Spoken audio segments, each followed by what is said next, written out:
All right. Hello, everyone. Thank you for joining my live for today, May 10th or May 9th in America. Thank you very much, everyone, for coming by. It's good to see you all. I did end up doing a makeup video answering the rest of the questions. There were about 9 super chats that I didn't get to last Wednesday. And so I went through them later on and answered those and made a video, and I'll be putting that together and that will be released. So for those who didn't get their super chats answered last time, they have been answered and they will come out in the next several days or something like that, whenever I get it edited and put together. So just keep an eye out for that, and hopefully you guys see the answers. Okay, so I'm going to start with a question here. This was a super chat that isn't coming up here on StreamYard, but it's from Beth Rademacher. Good to see you, Beth, and thank you for the super chat. Beth asks, what beef cuts are fatty enough on their own besides ribeye? I'm getting tired of adding fat trimmings on the side. Well, things like brisket, the 4/4 sort of chopped, like the chuck steaks, things in the front towards the animal, that generally ends up being a fattier part of the animal. You can also get things that have like a thick fatty cap, like you can get like a rump steak that has a thick fat cap. It just depends on how the butcher cuts it. So talk to your butcher, just ask them to leave big ridges of fat on things. And then that usually helps a lot. And then so instead of, trimming things off and putting in a bag of trimmings for you to have, fat's just still on the meat. And it doesn't have to trim it off and then get the trimmings and then cook the trimmings. It just comes with the steak. But chuck is really good for that. And brisket is amazing for that. So I know people that even just eat brisket like steak. They'll just cut brisket up into steak. It's cheap as hell. And it's very fatty and tastes good. It's, some, this is just cat freaking out. Sometimes people think of it as a bit more tough, but if you're, cutting it against grain and cooking it up, I haven't tried it myself, but from what I've been told by people who have, it's actually fine. It's not like, like a tenderloin or something like that, but not many cuts are. So things with a bigger fat cap, tell the butcher not to cut it off. Brisket, chuck, those sorts of things. And ground beef. You can get your butcher to make very fatty ground beef. It's pretty good. Lamb chops are really very fatty too. The 4/4 chops, again, that would be like the version of the sort of the chuck steaks in cow, I think, would be similar equivalent to the shoulder chops, things like that in lambs would be very fatty too, and they taste good too, and they're cheaper. So those would be some good cuts you can try. And so there's questions here. How to determine? Oh yeah, and how to determine if it has enough fat if there's no nutrition label? Yeah, there probably isn't going to be on whole meats, because it's going to vary between cuts. So you just eyeball it. And you see how it affects you, and you see by taste as well. Maybe you add some butter to that, and also by your bowel motion. So if you're getting dry, hard stools, then you need to up the fat. So whatever cuts you're doing aren't cutting the mustard, and you need to add something more to that. And so either getting more fat in the cut, or adding butter, bit of fat trimmings, things like that. So Alicia had a question. Is it okay not to eat fish? How would you get omega-3s? Well, there are omega-3s like DHA and EPA. Now it depends on the type of omega-3. Because people will tell you there's omega-3s in plants, and it's like, yes, but that's like saying there's water in vodka. It's not really what you want. Or liquid in vodka. Vodka is a liquid, therefore, and water's a liquid, therefore, drink vodka, because all you need is liquid. You don't need omega-3s. You need DHA and EPA, which are omega-3s, but it's different. You don't just any omega-3 won't do. You need these specific ones. So there's ALA in plants, and that's not good enough. It doesn't do anything for your brain. Maybe like a 5% conversion at most, but some studies actually show that that you actually lower your DHA when you eat more ALA. So definitely not the way to go. So animal fat in general will have DHA and EPA. Generally, if they're eating what they are supposed to eat, like a cow eating grass, they're going to have more DHA, a lot more DHA to the omega-6 ratio, especially. There was something I saw from Dr. Paul Mason in one of his lectures where he discussed a study that looked at grain finishing beef, and after 3 months in a feedlot, so 90 days, they seem to have very little omega-3s, if any, after that. So keep that in mind. A lot of meat is grain finished now, and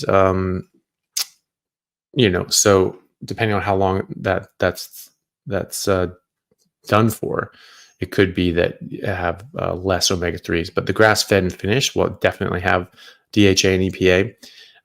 You can have little tins of sardines, things like that, and other sorts of things. But grass-fed tallow, if you add that, grass-fed beef trimmings, those things will all have DHA and EPA. But yeah, it's fine not to eat fish. I hardly ever eat fish.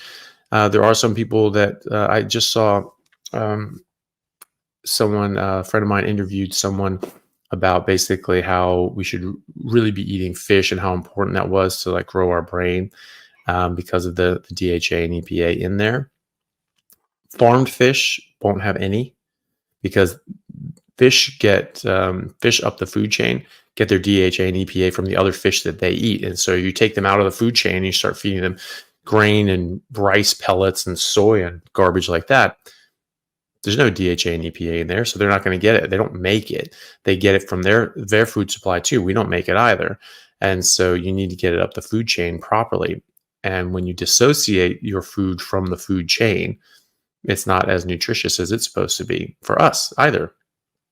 So keep an eye, think about that. Don't buy farmed fish. It's a pretty nasty process anyway. It's not really good for the fish. It's not really healthy for them. It's not really nice environment, and the meat is not good for you. So it's certainly not nearly as nutritious. I mean, it's better than nothing. It's better than plants, but it's not good. And so I would avoid that and just get wild caught or just beef. Really, if you can get grass fed, do, but I don't think it's required for absolutely everyone, especially because we're talking about coming from other ways of eating, and any port in a storm, any meat's going to be better than every plant. And so just get the meat that you can afford, that you have access to, and that you enjoy, makes you feel the best. And if you can add grass-fed butter, that's gonna get you some DHA and EPA. Grass-fed tallow, same thing. So those sorts of measures will really help as well.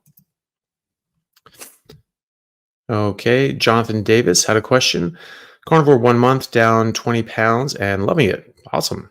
I have 5 kids and wife doesn't want birth control due to hormone issues. What are your thoughts on vasectomy messing up my hormones or any other ideas? It shouldn't mess up your hormones unless they, roughly manipulate your testicles or something like that.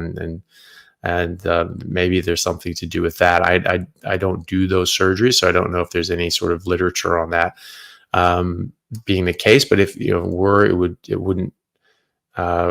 would likely be just something temporary, unless they really messed up and damaged your testicles. But it's just cutting the vas deferens, so it's just a tube coming up from the testicles, and you just cut, take out a big chunk so it doesn't just reconnect very easily, and then tie off the ends.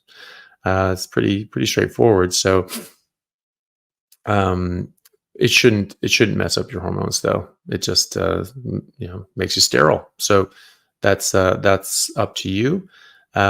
if you guys want to do that. And, it's understandable with, the hormonal birth control. There are other things, non-hormonal IUDs, things like that, the copper coil, that can have its own problems. That can increase, menstruation, cause more bleeding, things like that. And then there's the weekly hormonal IUDs, like the Marina and what's the other one? The Kylina, that's even less progesterone in it, and that's supposed to work locally. But a vasectomy is pretty, it's pretty effective, and it shouldn't mess up your hormones anyway. So if that's the way you want to go, I don't think that will screw you up in that way. Tell them to give you drugs to knock you out, though. I've seen that. Some people say it's like, it's not that big of a deal, but the ones I saw when I was in medical school did not give me any interest in getting that myself anyway. Sharon Francis has a question over from Facebook. Hi, Doc. I'm full carnivore. Is it okay to eat a few berries per week, blueberries, raspberries? You can, if that's what you want to do. I don't, just on principle that they have things in them that you don't want, oxalates, tannins, these sorts of things, sugar. I don't want sugar. Not as much sugar in raspberries. There are some in blueberries, obviously, or else they wouldn't be sweet. But there are these other things as well. So, if you want to do that, and just try it out. I would stay away from it for at least a month, and then you add in just blueberries, see how you feel, but really pay attention to how it makes you feel and to your health. You have any itchy on your face, or sinus issues, or aches and pains, or anything like that. And just keep an eye on it, because sometimes people are affected in subtle ways, and sometimes unsubtle ways. So just be mindful of that. And so you add these things back in, and if you say, "Oh, okay, well, I like them, and I don't feel worse, and I feel fine," then fine. If you continue to do that and you have more and more, that's going to build up, and I think that's going to be a net negative. But if you want to, and that fills you with joy, then you go for it. They will have things in it that aren't good for you, which is why I just avoid it, because I separate out my entertainment, my pleasure reward sort of activities from eating. Like, I love steak. I've never not enjoyed a steak, but that's not why I eat it. I don't eat steak because it's enjoyable. I eat steak because it's food, and I want the nutrition, and I want the food. So blueberries, raspberries, you're going to have some of these little things. You're going to have the different anti-nutrients. They're going to block out different absorption, different things that you may not want to do, and have bits of little toxins. The more you have, the more toxins you'll get. And but see how it makes you feel, and if you like them and you enjoy them, and you don't see that it makes too much of a difference, then that's perfectly up to you. Just remember that in the wild, we wouldn't have been having berries and fruits that were this sweet. Raspberries aren't that sweet, but blueberries and things like that, and other berries, cherries, those are very sweet. And we would only have them seasonally and locally, and we'd be picking them ripe. If you pick them green, which almost every commercial fruit is picked green, then it's going to have a higher concentration of toxins. You pick it, separate it from the plant, and it's stuck there in the fruit. It can't go anywhere. It doesn't just break down and degrade. The plant has to pull out those toxins. And when the seeds aren't ready, it has more toxins in there to stop things from messing with it. So just remember that, so if you were going to have blueberries, raspberries, I'd still try to do it in a more ancestrally appropriate sort of way. Like if you had, blueberries at your house, in your garden, I'd sort of eat the ripe ones, and then, for the few weeks that they're around, and that's it. And otherwise just eat the animals that come in your yard, maybe. But that's my opinion on it. But you're free to do whatever you want. I think I feel much better when I don't touch anything else. Even like pepper, or like some garlic seasoning or something like that at a restaurant. It's like, I just feel far better when I avoid all of that stuff. And So I do on principle, and I don't worry about it. I don't think about it because it's not something I want. And the thing is, when you start dipping in on things, it's like, oh, maybe I'll have a bit of this. Oh, that's okay. Maybe I'll have a bit more. Maybe I'll have. Well, maybe this other thing I'll have too. Well, maybe this other thing I'll have too. Maybe this other thing I'll have too. And it's a slippery slope. And then because you're introducing these things slowly but surely, it's sort of a buildup, and you don't necessarily see how negatively it's affecting you. And until all of a sudden you're just sort of in the middle of it and you're back eating all sorts of stuff, and then you're not feeling great. You're like, oh, how did I get here? So just be careful, because that happens too. And Sister Spellbinder said, thank you so much for all you do. It helps so much. And you're such a blessing. Well, thank you very much. That's very sweet of you to say. I appreciate that. Okay.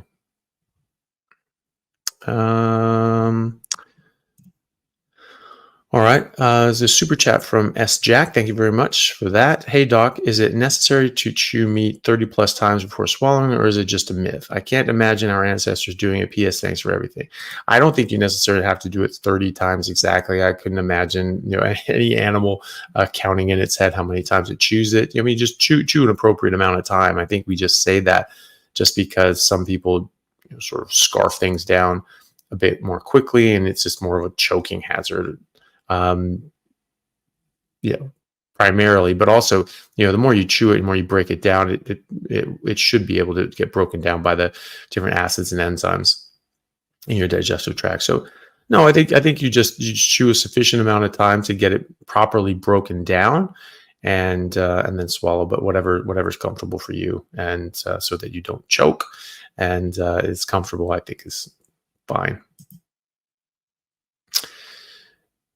I certainly haven't heard anything about that in medical school anyway. So I think it's just get it in people's heads to chew enough.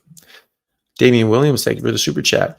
Good evening. You told your story about dosing your brother with vitamin C with such joy. It was so funny. Do you have any other pranks or Chaffee stories to share? Thank you. Yeah, that was funny.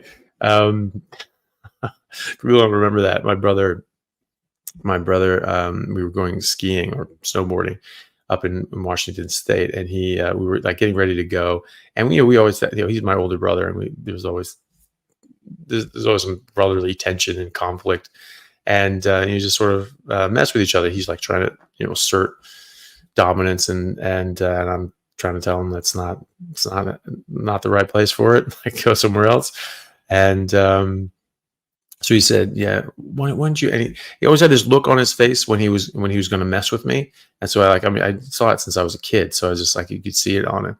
And he's like, "Yeah, why don't you go upstairs and get me some water?" And he's like, "Yeah, give me some water. Yeah, and put some vitamin C in it." And I was just like, "All right." And so I was like, "Yeah, all right, that's fine. I'll get you vitamin C." And so instantly I knew what I was going to do. And there was already some boiling water there. And so I just put boiling water in, and just like half a mug of vitamin C, and just filled it up with boiling water, and sort of make a super saturated solution. So if people take chemistry, if you heat up a solution, you can dissolve a lot more in there than would normally go in.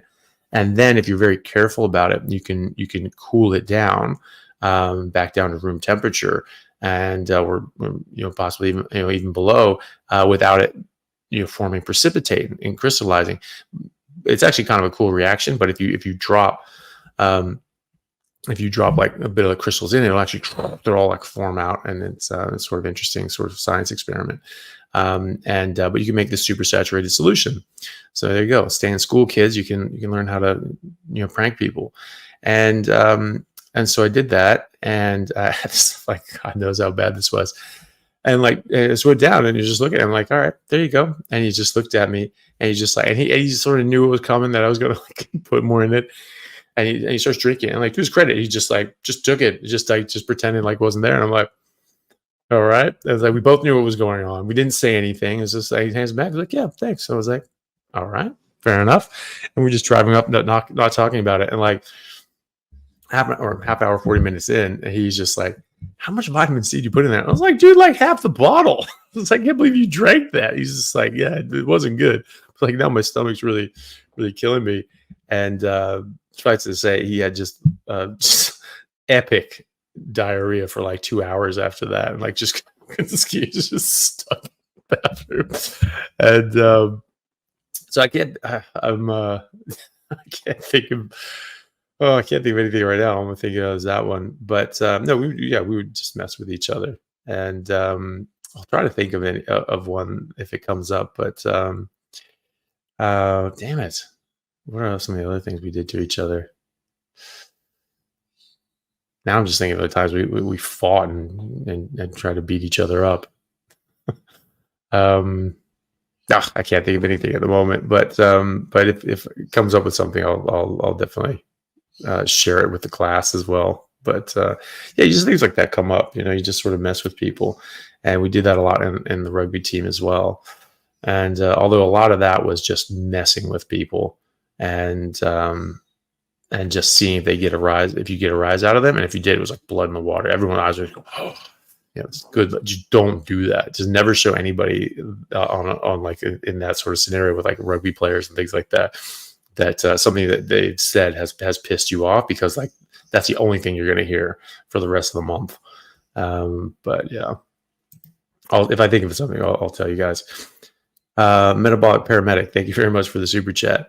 I know long COVID has been termed post-viral fatigue or something like that. Have you any experiences in success treating anyone with long COVID, or have any advice about using carnivore to treat it? Only from what I've heard from other people. I have seen a number of people that have reported back that they have had long COVID and went on carnivore, and that seemed to help eventually. I mean, these are things that don't just clear up overnight, but over the course of weeks and months, they said that it helped after that. Could that be just a normal progression and they coincidentally started carnivore? Sure. But, nothing had helped until then, and they were, feeling pretty rotten and tired at that point. And so, a lot of people have reported that. It's certainly worth a try. It's going to help you in a lot of other ways. And sometimes, when you have a condition like that and you change your diet dramatically by going on a carnivore diet, and your body and your brain just works so much better. Even when you have long COVID, just superimpose on that, you still feel a lot better, and your body works so much better.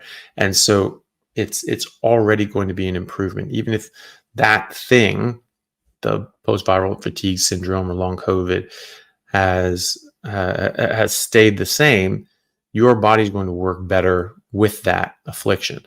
And so you're going to feel better. You're definitely going to feel better overall, and hopefully it ends up getting better, and whatever the hell is going on that's causing you to feel that way goes away. And certainly people have reported that, so it's certainly worth it to try it. And if and hopefully it does help that, but it will help you in so many other ways anyway, that you'll feel better either way. I have no doubt about that. Like, you'll definitely feel better either way. So definitely worth giving it a go. Good luck with that.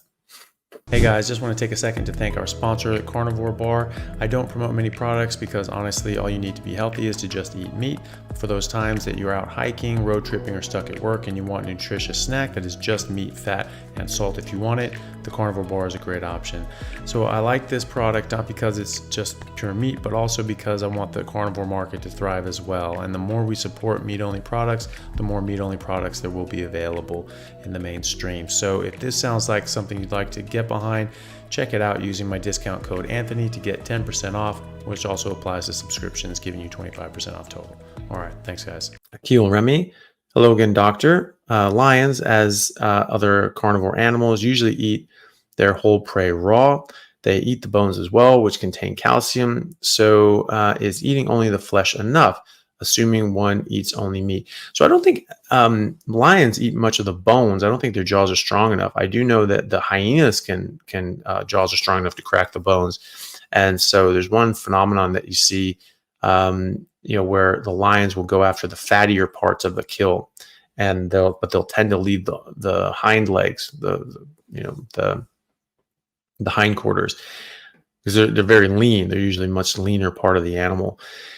And so, Cats do well with leaner meat. They don't need as much fat as we do, but they do need some fat. And so they go for the more fattier parts of these animals, which can run pretty lean too. But they tend to leave the hindquarters. The Native Americans tend to leave the hindquarters too. Interestingly enough, I learned that when I was a kid, and it sort of makes sense that they sort of strip the hindquarters. That was said at the time. Well, they would leave this part as an offering to the spirits, and this, that, and the other. And maybe they did, but it just happened to be that the part that they left was the part that didn't have nearly as much fat. And it was sort of dead weight. You don't want to. You're out in the middle of the woods hunting. You've got to, pack back, 300 pounds of meat. You don't want to. You want to bring the stuff that's just not as useful, and so you just bring back the more choice parts of the animal. And so the lions tend to leave those as well, and then the hyenas come in. They'll eat that part, and then they'll crack open the bones, and they'll get at the marrow, which is where the fat is. So. Meat is actually fine. Organs add to all of that. You can make bone broth and all that sort of stuff, but you don't have to. I mean, there are plenty of animals that are carnivores that don't eat the bones. Certainly, some do. I mean, we're looking at it like an owl. Like, I mean, it eats mice, and then it just pukes out these owl pellets that are just all the fur and bones and things like that. So I don't know how much of that of the calcium they're getting out of that either. But no, you get plenty of this stuff, And I don't think that lions eat a lot of the bones. I don't think they crunch them up, bones and all, and they get plenty of calcium from just the meat. The majority of bone growth happens after lions are weaned off of their mother's milk and onto just meat. And a baby lion certainly is not crunching bones. Right. And also, where's the mother lion getting the calcium to make the milk? And, so I don't think they actually do crunch up the bones. Hyenas do. And they eat it raw. Do we need to eat it raw? No, not necessarily. We've been cooking meat for at least 800,000 years, if not 1.5 million years or 2 million years plus. So whatever happens to meat when we cook it, we're well used to it. Cats can't do that. They have to have taurine and other nutrients that are cooked out, that are denatured when you cook meat, and so they don't do well on that. They have to have raw meat, but we don't. So just eating the flesh is great. Some people, because of absorption issues or from having MTHFR. Or something like that, may need a bit more organs, or maybe the meat that you're eating is grain finished and it's not as healthy as it could be, and so it's not wild mammoth anymore, and so you might need a bit more of the nutrient density from something else to make up for that fact. If you're eating wild game and you're eating regeneratively raised, grass-fed, and finished beef and lamb, the muscle meat is probably everything you need. When I was just eating Costco beef, and I checked my nutrient levels after a few years on carnivore, I was actually in optimal levels for all of these things. And when I check people and check their blood work, I mean, it always improves. It just gets better and better and better. But especially when you're first starting out, you are going to be nutritionally deficient. You just are. And so getting some more nutrient dense things, like adding in a bit of liver, kidney, and heart, little organs or whatever, or taking dedicated supplement like you're very low on magnesium or something like that, or most people are exquisitely low on B12, to the point that the reference range is now the average for the depleted population. So if you're in that reference range for B12, you are low on B12. That's just a fact. There's a study out of Oxford in 2008 that showed that for like picomoles per liter, so that's a UK, Australia, and other countries apart from America, that's their numbers, that below like 320, which is fully within the normal range, by the way. There's a lot of things that say that it's like if it's above 130, it's normal, right? Okay, so below 320 or so, they tracked people for over 5 years, and they found that their brains shrank by over 5% on MRI, and they did annual MRIs. So no, that's not an acceptable level of B12. That's a true deficiency. You actually get demyelination of your axons, you get nerve damage, you get brain damage, you get brain shrinkage. and that's half or more of the normal reference range. So I do see people's numbers go up unless they have something like pernicious anemia or some other reason why they're not absorbing things. But it's actually more common than people think, at least partial. It may not be full on. They just don't absorb anything, but absorb a very small amount. But either way, if you're in that level, you should probably just get a shot. I mean, you should not keep yourself in that level. You shouldn't just wait months for that to come up. And you should add in things like liver that have a lot of B12 in it early on. And then you maintain that with your diet. And you just make sure you say, okay, am I eating just muscle meat? Is the muscle meat that I'm eating sufficiently nutrient dense so that I'm getting everything that I need? If it's not, you add in some organs. That's it. That's nature's supplement. Early on, you should include organs. You don't need much, just a small amount, and but do that, and or use supplements, because you will be deficient. You will catch up on just eating muscle meat, like you will, but it can take a while. And so if you want to speed that process up and feel better faster, add in some organs, add in a bit of supplements, but you don't have to. I mean, the meat is far more nutrient dense than anything else you've been eating, and it's not coming with all the anti-nutrients from plants and coffee and things like that will block out the absorption of all these nutrients. So you're actually getting everything out of it that you need. That makes a big difference. There's a study with oysters, and they're just looking at zinc. So so some things that they ate it with blocked out the absorption of zinc, but it's going to block out the absorption of a lot of other things too. But specifically, they were looking at zinc. So oysters have a lot of zinc, and so they gave people oysters, and they checked their blood levels right afterwards, and went up significantly, right? And then they gave people oysters with like beans or whatever, and it only went up a quarter of the amount. So it's 75% reduction in absorption. So that's massive. So just something that you eat this with, all of a sudden, bang, you're missing out on 75% of the nutrition. And it's not just going to be zinc. It's going to be a lot of other things as well that you're not absorbing properly. Even medications. I had a patient that was taking her thyroid medications after she had coffee. And she was hypothyroid on medication. She just wasn't absorbing it. So I said, okay, you need to stop taking the coffee. You just take your thyroid medication before you do anything else, at least half an hour before you take anything else, drink anything else. Just let your body absorb it. And instantly, bang up into normal levels. So it makes a big difference what you take these things with. If you drink coffee and you take different vitamins and minerals, you're not going to absorb that. And it's certainly not going to absorb much of it. And so in that study with oysters, with beans, only 25% of the rise, right? So 75% was blocked out. But then they give them like tortillas, I believe corn tortillas or something like that, and it was zero rise in their zinc. So they absorbed nothing of the zinc, right? So it was very telling. What you eat this stuff with makes a difference. And when you stop eating that stuff, all of it, because you eat RDAs, right? It was just, you have to eat this much a day. Well, do you have to eat that much a day, or do you have to eat that much a day because you're eating with a whole bunch of other crap and you're not absorbing it, right? Or you're not utilizing it properly. And so when you don't eat it with all that stuff, what about then? You're like taking a whole bunch of oxalates and other sorts of things that strip out calcium from your body. You need a lot less calcium if you're not stripping yourself out of calcium and you're actually absorbing this stuff. So if you find just eating muscle meat, if you're early on and you're nutritionally deficient, there are go for the more nutrient dense things to catch yourself up, but you may not actually need to do that. Most people don't need to do that to maintain very good levels, if not optimal levels. So good luck with that, and just eat what makes you feel good. As far as meat is concerned. Jules Anderson, thank you for the super chat. It's very kind of you. Hi, Dr. C, 58-year-old Aussie, female Aussie, long-term carnivore. Nice. No coffee for 20 days. Have Toxoplasma gondii, parasites. No gut symptoms, but very fatigued. No meds. Any tips? How do they die? I eat organic meat, liver, eggs. Thank you. Jules from South Australia.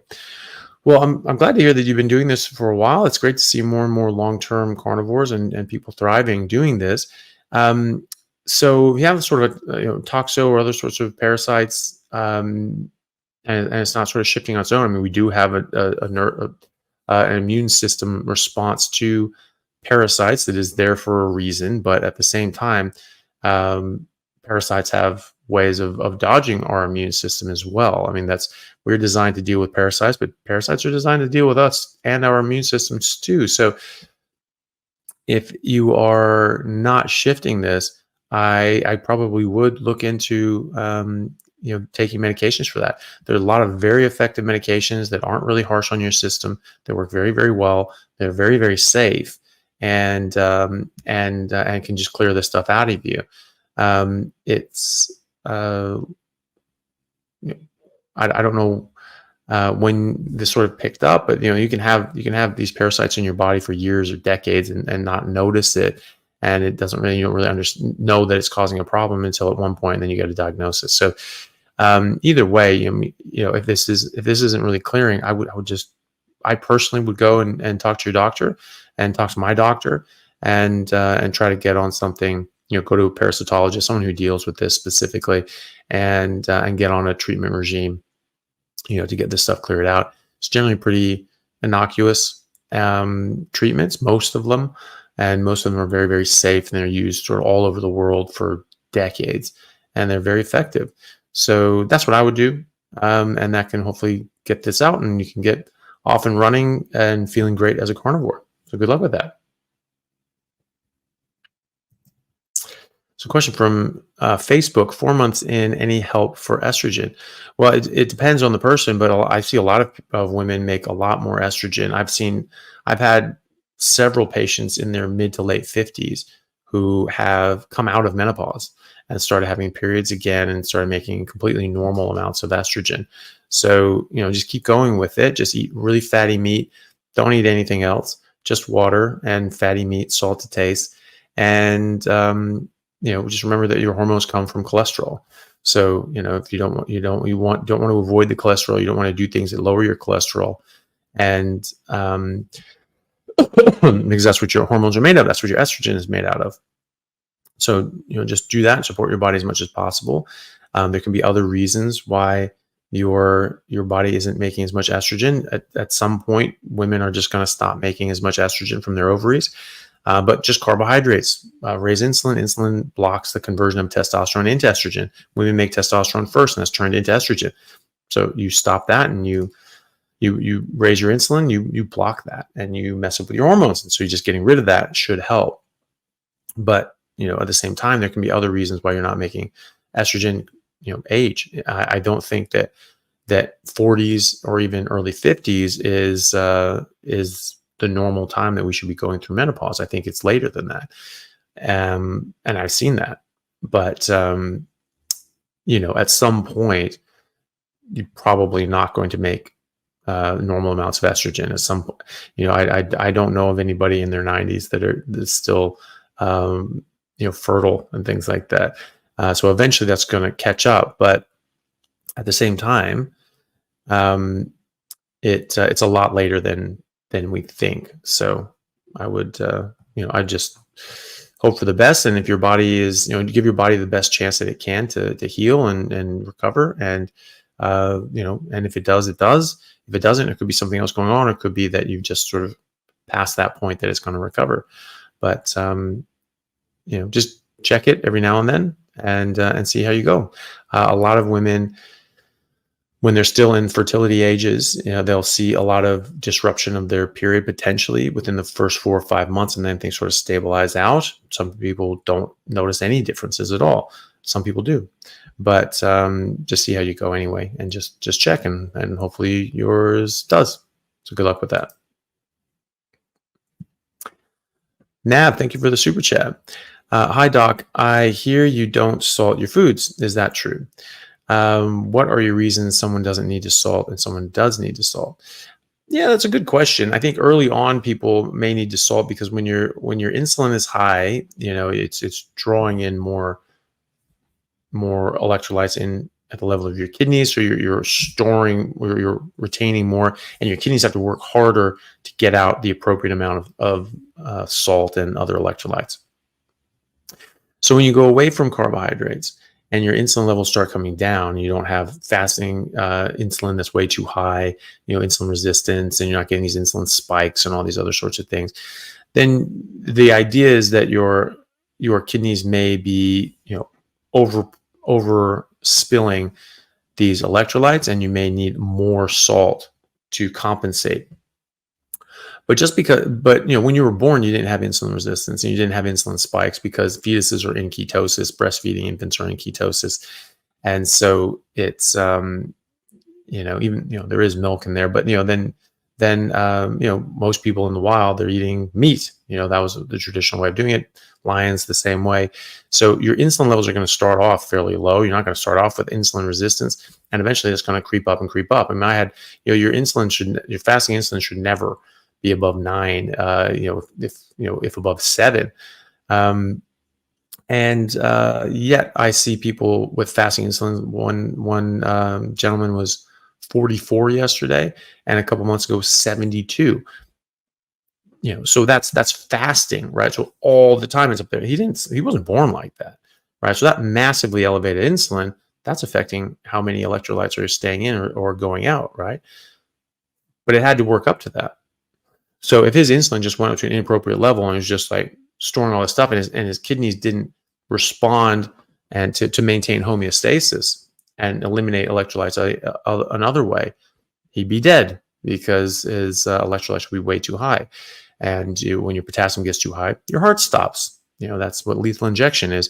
They anesthetize people and inject them with potassium chloride, and their heart stops, right? So that is a known consequence of getting your electrolytes completely out of balance like that. And then in exercise, your potassium goes up to like sort of otherwise lethal levels, which is a bit strange. So, we don't really know what the hell is going on with that. But under normal circumstances, other than that, that's a bad idea.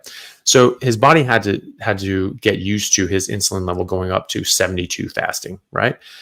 So it can get used to it coming back down from 72 fasting. And so your body's going to, and actually after 6 weeks on a carnivore diet, his fasting insulin went down from 72 to 35. Massive difference. And he didn't, go the other way and die from hyponatremia and hypokalemia and things like that. So your body adjusts one way or the other. Some people in studies have suggested that they would spill out more salt than they was good for them, and they needed to add a lot more salt in. So I think that's an early thing. Maybe down the track, some people may still have some electrolyte imbalances and things like that, but you just check, and you see what's going on, and you need to add in a bit more salt or potassium or magnesium. Fine, do it. Most people are low on magnesium anyway. Sodium and potassium are very tightly regulated because they have to be. And but a lot of people are pretty low on magnesium. So I just salt to taste. Early on, I salted more. The thought is that we started adding in more salt when we started eating more agrarian crops, and we needed more mineral salts. There's a lot of long-term carnivores, the real old school ones that called themselves ZC or zero carb before the moniker of carnivore was attached to this way of eating. They didn't use salt, and they just didn't salt anything. There's plenty of sodium in meat.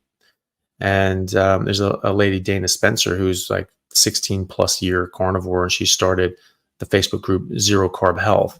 And I like that one, and zeroing in on health. That's with Charles Washington, because they're both great. They're very experienced and knowledgeable, and they're very interactive on there. But it's also a very strict Facebook group. They just like, look, you want to eat something else, you do that, but you don't talk about it, because that just confuses people. Like, this is what we do. It's just meat. It's just water. You're not fasting. You're not eating plants. That's it. That's what we do here. You want to do something else, go somewhere else. And I like that, because I think that helps people a lot more. And then you see real results, and you see people on different carnivore groups, and they're just doing all sorts of crap. And, oh, well, I didn't really find this benefit on stuff. Yeah, because you weren't doing it, right? You go to those ones that are really strict. They're just meat, only water, and they have the most incredible results. And so, it does make a difference. And so that's where you go if you really want to see real results. But they don't use salt. And Dana posted just recently a post about the sodium content in meat, per ounce or whatever. There's plenty of sodium in there. And so we create homeostasis in our bodies and retain the amount that we need. So as long as you have some supply, you should be fine. My taste just ran that way. So I just salted to taste. Early on, you might need a bit more salt because of the reasons I mentioned. But eventually your body is just there. And so I just wanted less and less salt. So salting to taste became less and less salt until finally I didn't really want salt. Sometimes I put some salt on there. Sometimes there might be salt on there from a restaurant. It's a bit weird because, if someone else is cooking and they put salt on things, or we get, meat from a restaurant or something like that, there's almost always salt on it. And so it generally tastes too salty, but then I go back and something tastes not salty enough. And it's like, that's a bit weird. But I tend to not use any salt and tend to prefer it when there's no salt on things. Like if I get meat from a restaurant now, it just tastes way too salty. But still though, just salt to taste. I think that's perfectly fine. Be more mindful of it in the beginning when you're transitioning. And otherwise, just if your body doesn't want salt, you don't need salt. There are reasons and arguments on why you don't want to have salt. So just take a look at those. Stan Owsley is a guy named he's sort of nicknamed the Bear. He was like a 50+ year carnivore, white guy, and he was the sound engineer for the Grateful Dead for just years, right? And I don't know. And so he did a lot of LSD and only ate meat. So I don't know. It's a bit of a unique character. It would be great if he was around. He apparently died in a car accident. Unfortunately, it was very sad. But he gave a lot of knowledge because he was doing this for a very long time. And he talked about salt and how it's like actually you don't want it. It's not necessary in a lot of different ways. And sort of thought of it as it can make you eat, overeat and eat too much, and be a bit addictive, like sugar and things like that. So there are definitely arguments out there that you can go find and look at. I just go by taste, and yeah. So I don't salt very much anymore. Anyway, I don't really add salt to anything myself. But so the salt that I would get would be from someone else salting it if someone else has prepared it, or if we're at a restaurant. That's pretty much it. But that's how my tastes run. It tastes too salty if I add any salt. So that's just me. It probably might run that way too. Who knows? Just see how you go. Tina Newbie, thank you for the super chat. Lost 80 pounds on mostly carnivore. Leptin is under 7. Is this why I stalled? Still at 190 for weeks. Well, first of all, that's fantastic. 80 pounds is amazing. You're saying your leptin is under 7 or over 7? Usually a higher leptin can be a reason for slow weight loss, but and it depends on the units, because I don't know where you are, so I don't know if those are the same units that I use, but in any case, elevated leptin can be a sign of a slowed metabolism, and it can be a slower start, a slower burn. If you've already been losing a lot of weight, that's probably not what's holding you back, because your leptin is just going to keep dropping and dropping the longer you're on a carnivore diet. It could be other things in it, if anything slipped back in, any dairy, artificial sweeteners, berries, other sorts of things, just dairy in general, certainly milk, because of the lactose, or even yogurt and kefir and those sorts of things. Just cut them out. Just cut all of that stuff out. Just go right down, just fatty meat and water. Add a bit of organs in there. Your body wants nutrients. It doesn't want calories. Calories come along with the nutrients.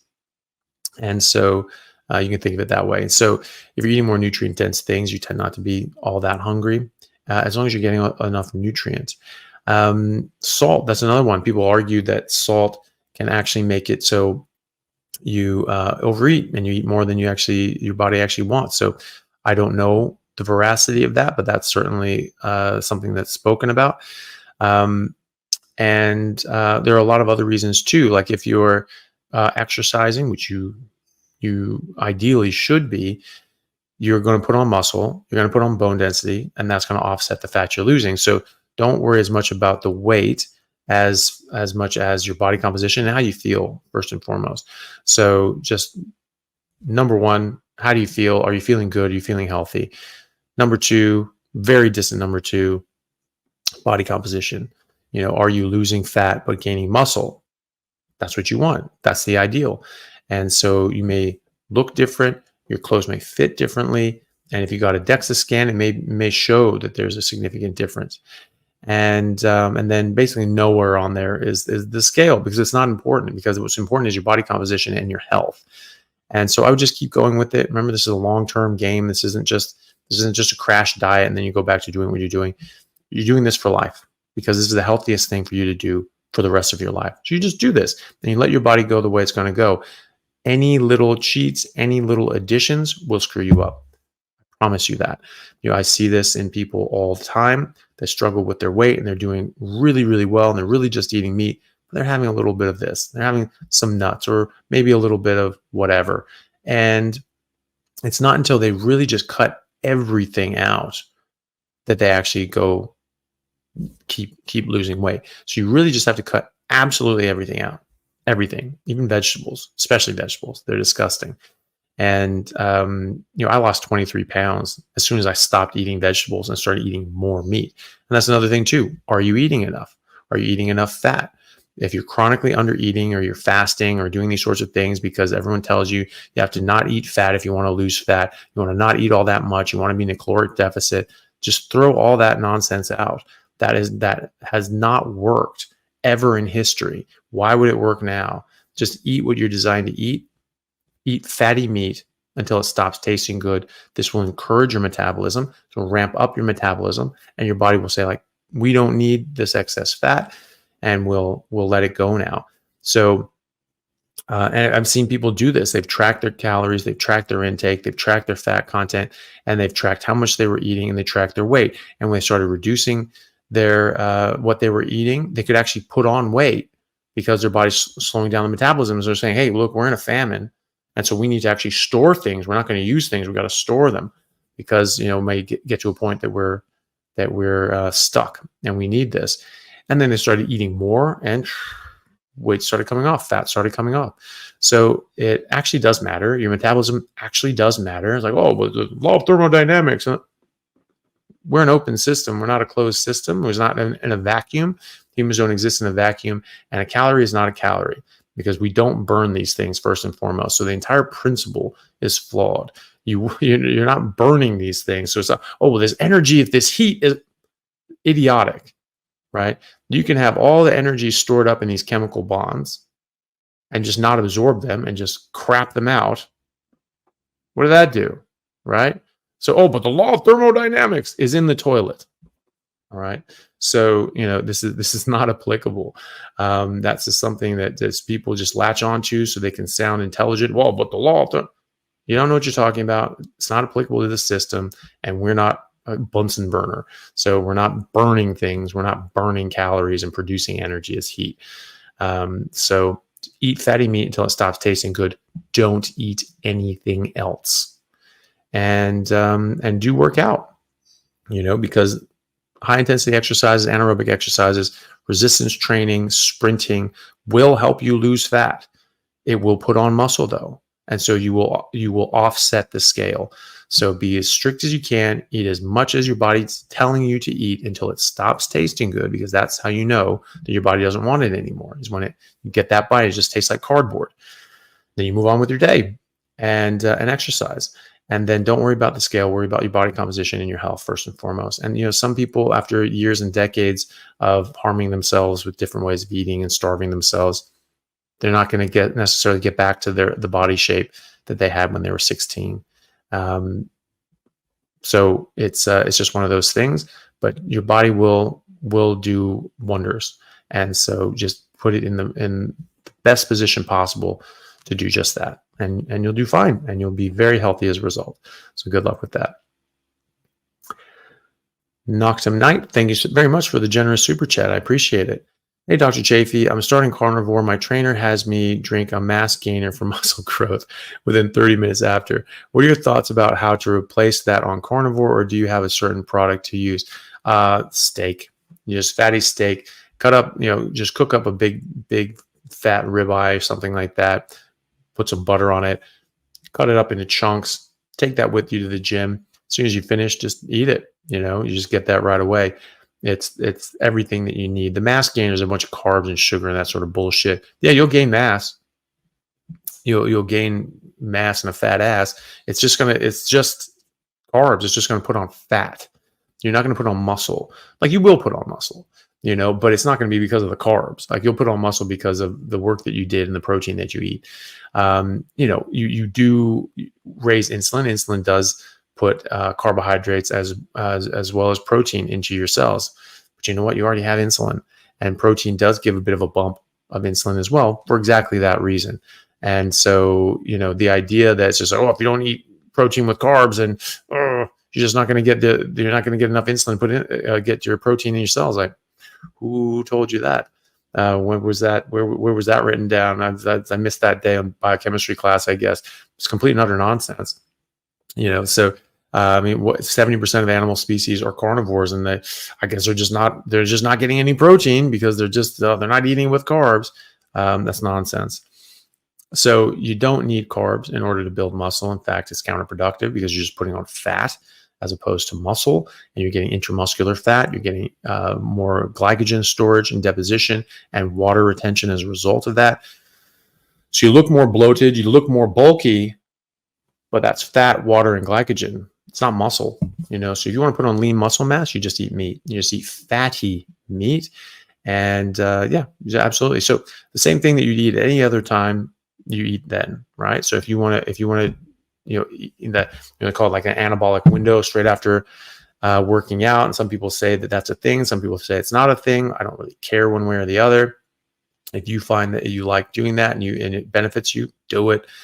I think of it, and I don't think it's far fetched from an evolutionary biology point of view, because when you maximally exerting yourself as a carnivore, when you're running the hell away from something, fighting for mating rights, or hunting and trying to physically dominate something and kill it, that's when you're working the hardest physically. And so what happens directly after that big, large exertion? You get your kill, you eat your kill, so maybe there is something to that. Either way, I don't think it's unnatural to eat directly after you work out for that exact reason. And so, if that's what you want to do, then do it, but just do it with meat. Always do it with just fatty meat. If you're in a stretch and you're in a bind and you just don't have access to that at that moment, there are protein powders that only have animal proteins like whey protein or egg protein or beef protein that I have one of them. I think I've used a quarter of it over the last 3-4 years, something like that. And it would be for exactly that reason. Like I just worked out and I wanted to go, and I didn't have time to eat. I had to go, back into the hospital. I had to go, do something. And I was like, okay, I'm just gonna grab some protein and then get on with my day. And that's it. But I wouldn't do any other products of that. I would just eat meat, really. You can get those protein shakes that don't have anything else. But I would really make sure they don't have anything else. So some things that have whey protein, and that's it. That's a single ingredient. Or egg protein. That's it. Single ingredient. Beef protein isolate.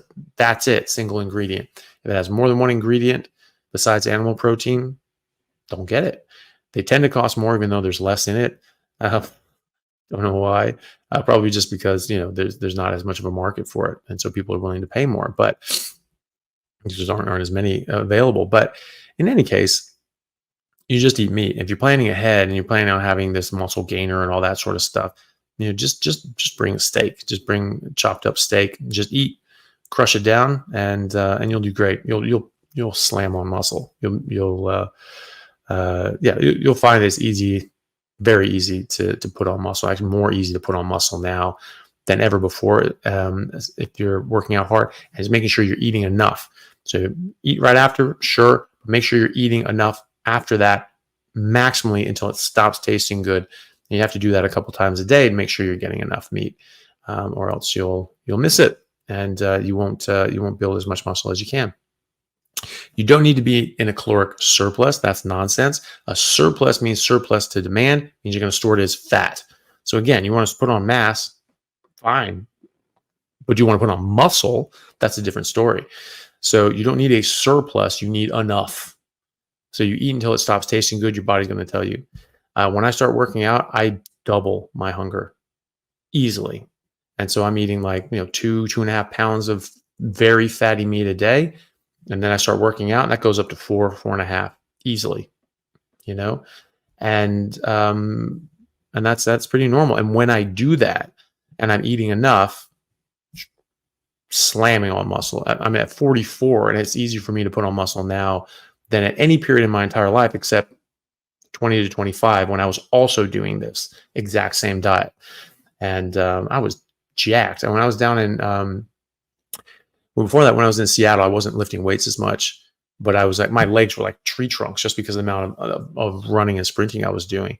And I every now and then I'll go do squats, and it was just like, and I was squatting, what was I squatting? 495. I do sets of 10. It was just easy, but it was like, it hurt my back so much. It was like, I didn't use weight belt. Probably should have used a weight belt. But it just put so much pressure on my back. And I was just like, I couldn't do more weight than that because it hurt my back so much. Or put so much pressure on my lower back, which I've always had problems with my lower back, for whatever reason. But for my legs, there was nothing. There's nothing. I could squat that easily. And so I'd do like sets of 10, and then I'd rest. So I'd do like 4 sets of 10. Just from my sprinting workout, I didn't squat much at all. It was just every now and then I just would throw it in there. But just because of the amount that I was sprinting, it was like 6 to 8 hours a day. I was just at a dead sprint, and in interval, right? Because you break in between sort of drills and games and plays and things like that. But massive gain. Then when I was down in Arizona for a year, and I was with friends that were regularly in the gym, I started getting back into like a regular lifting cycle. And so it was just like 4 days a week, rain or hail. It's never rain or hail in Arizona, so that's easy. That we were in the gym, and I got absolutely massive. I got absolutely jacked. And now it's the same thing. If I'm working out consistently and I'm eating enough, I get absolutely very easy to put on muscle. I just put on muscle very easy, and you'll find the same thing. Eat enough meat. You don't need supplements or products. Yeah, you don't. So good luck with that, man. You'll kill it. And hello from my sister Rosalind. Hello, Rosalind. Nice to see you. There's another one here. So Rosalind said, highly valid about the part of the animal, but there's also the part where the intestines are. Humans may have been avoiding infection as well. Don't know what that's referring to. Highly valid about the part of the animal. I don't know. Maybe we're talking about organs and different sorts of things like that. But yes, I agree. Absolutely, Rosalind. 100%. And let's see. So yeah. I don't know what that's referring to, though. Sorry. but good to see you. Steve Large, good to see you, buddy. Thank you for the super chat. I just wanted to say thanks. I'm saying the course and it's paying dividends but slowly. Well, that's awesome. Well, you're very welcome. And I'm really glad that it's getting better. It does. It just keeps getting better. And those benefits do ramp up. The more strict you are, the more consistent you are, the better you are. And when you're eating fatty meat, you're eating enough of it, you do really well. And it just gets better and better as you go. Your mitochondria get more plentiful and more and more, and replaced and get more useful.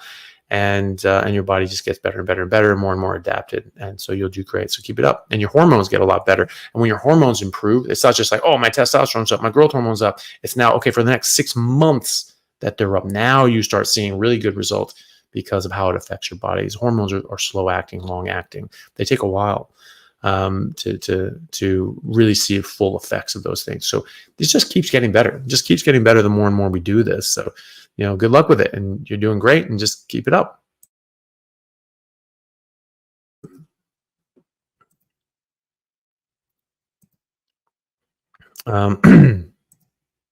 So Shane Patterson, thank you for the super chat. You recommend 2-to-1 ratio of fat to protein. Most steaks are under 1-to-1. If butter is not okay, what do you suggest I do to get my ratio up to 2-to-1? Butter's totally fine. Butter's fine for almost everybody. Some people with very sensitive and severe autoimmunities, maybe not. Just see how you go. Most people with autoimmunity seem to do fine on butter. Ghee is fine too. That's another alternative. Or tallow, animal fat, and fat trimmings from the butcher.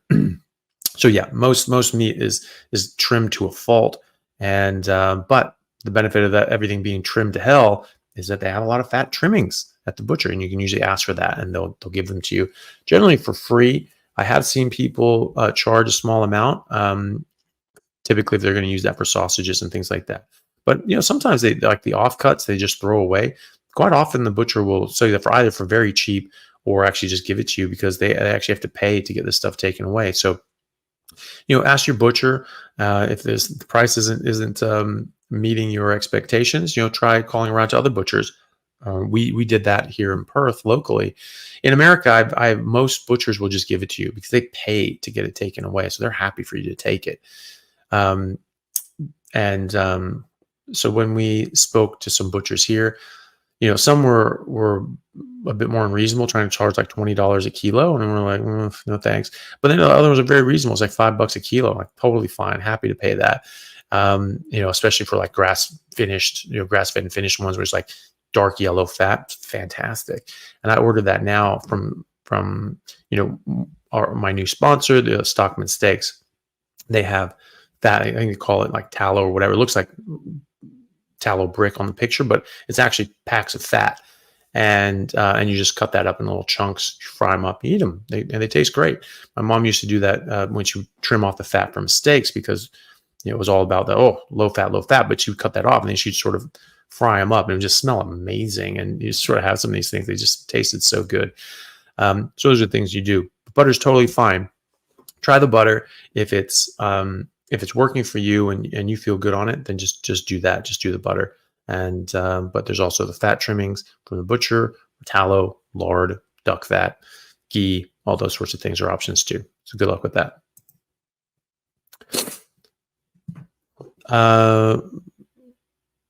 Meredith Campbell, thank you for the super chat.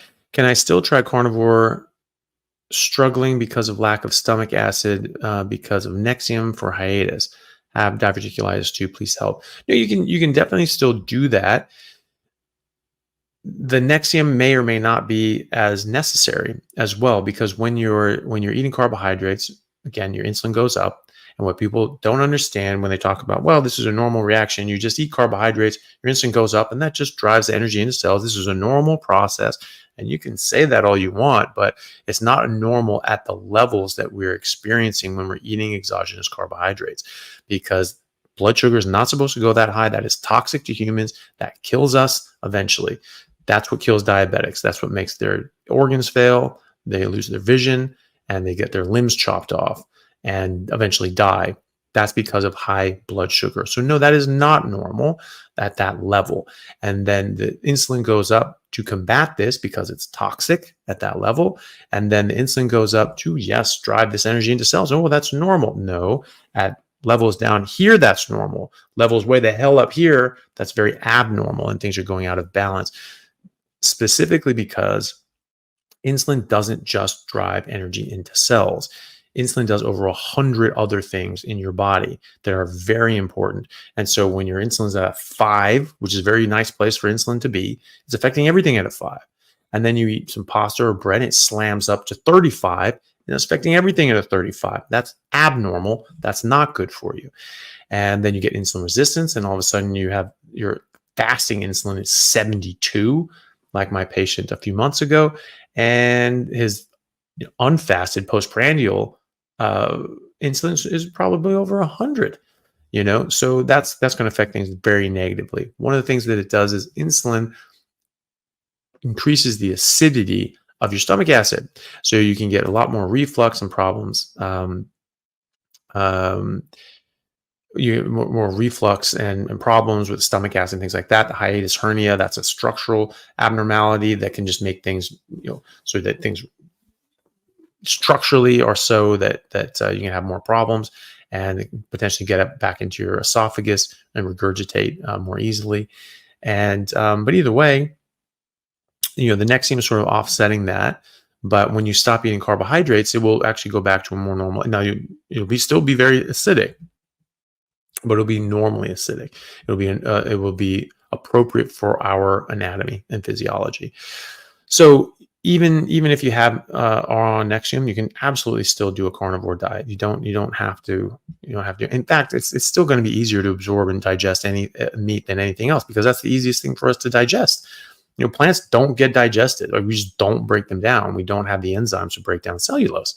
No animal has cellulase. It's the microorganisms that eat the fiber and produce fatty acids and protein as a result of that. So it's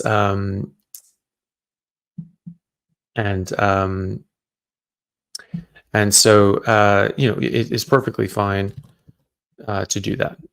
To eat that on a Nexium, that's fine. Don't worry about that. Just eat fatty meat, and until it's comfortable. If you're getting a bit of upset stomach, maybe eat a bit less and see how you go. Diverticulitis is that's what do you do for diverticulitis? You go on a low residue diet anyway, so low fiber, no fiber, so you can rest your bowel, and that's what a carnivore diet is. You have very little of that is going to go out in waste, and so you're going to actually do a lot better with that anyway. So yeah, all these things are actually totally fine on a carnivore diet. So good luck with that.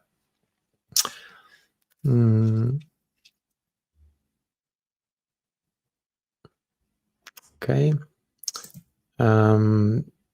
All right. So it's just a good comment here from Sir Praise the Sun.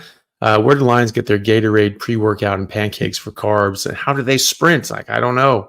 That is a mystery of the ages. How they actually exercise without all the pre-workout and carbohydrates and carb loading and things like that. Where do they get their glycogen?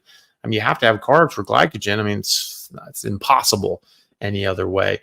How do whales, swim for, thousands and thousands and thousands and thousands and thousands of miles, and don't eat for 8 months in a row? Damn it. Where are they getting their carbs? There must be like big soy plantations down in the sea that we're just not knowing about. So I good point. People just I think they just don't like to think anymore. I certainly not taught how to think anymore, and sometimes taught not to think. Just no, just trust the experts. Just trust the experts. Oh, but not those experts. No. Just these experts, the ones that we want you to listen to. I'm like, oh, shut up. You need to think for yourself. If anybody's telling you, no, just blindly follow who we tell you to do, that's just mini Hitler. They're just trying to gear up for totalitarianism. They're trying to get you geared up for that as well. So, don't talk to, baby Hitler, baby Lenin, baby Stalin, baby Mao. Just ignore their ass. You need to listen. No, you need to shut the fuck up, and I'll listen. I'll do what the hell I want, and I'll listen to myself. Thank you very much. Sorry for swearing. As I try to tell you guys, I normally swear way too much. So the fact that I'm being this good, this consistently for this long, I think I deserve some sort of recognition for that. Maybe Rosalind can let you know just how rampantly I swear on a normal basis. So you're welcome. S. Golan 90, thank you for the super chat. Hey doc, if we are true carnivores, why are we able to metabolize carbs, sugar, or develop the ability to do so in the first place? Thanks. Well, look, we weren't always carnivores. We had the ability to eat these sorts of things historically, and so it does give a survival advantage because we can eat other things. We can survive on them.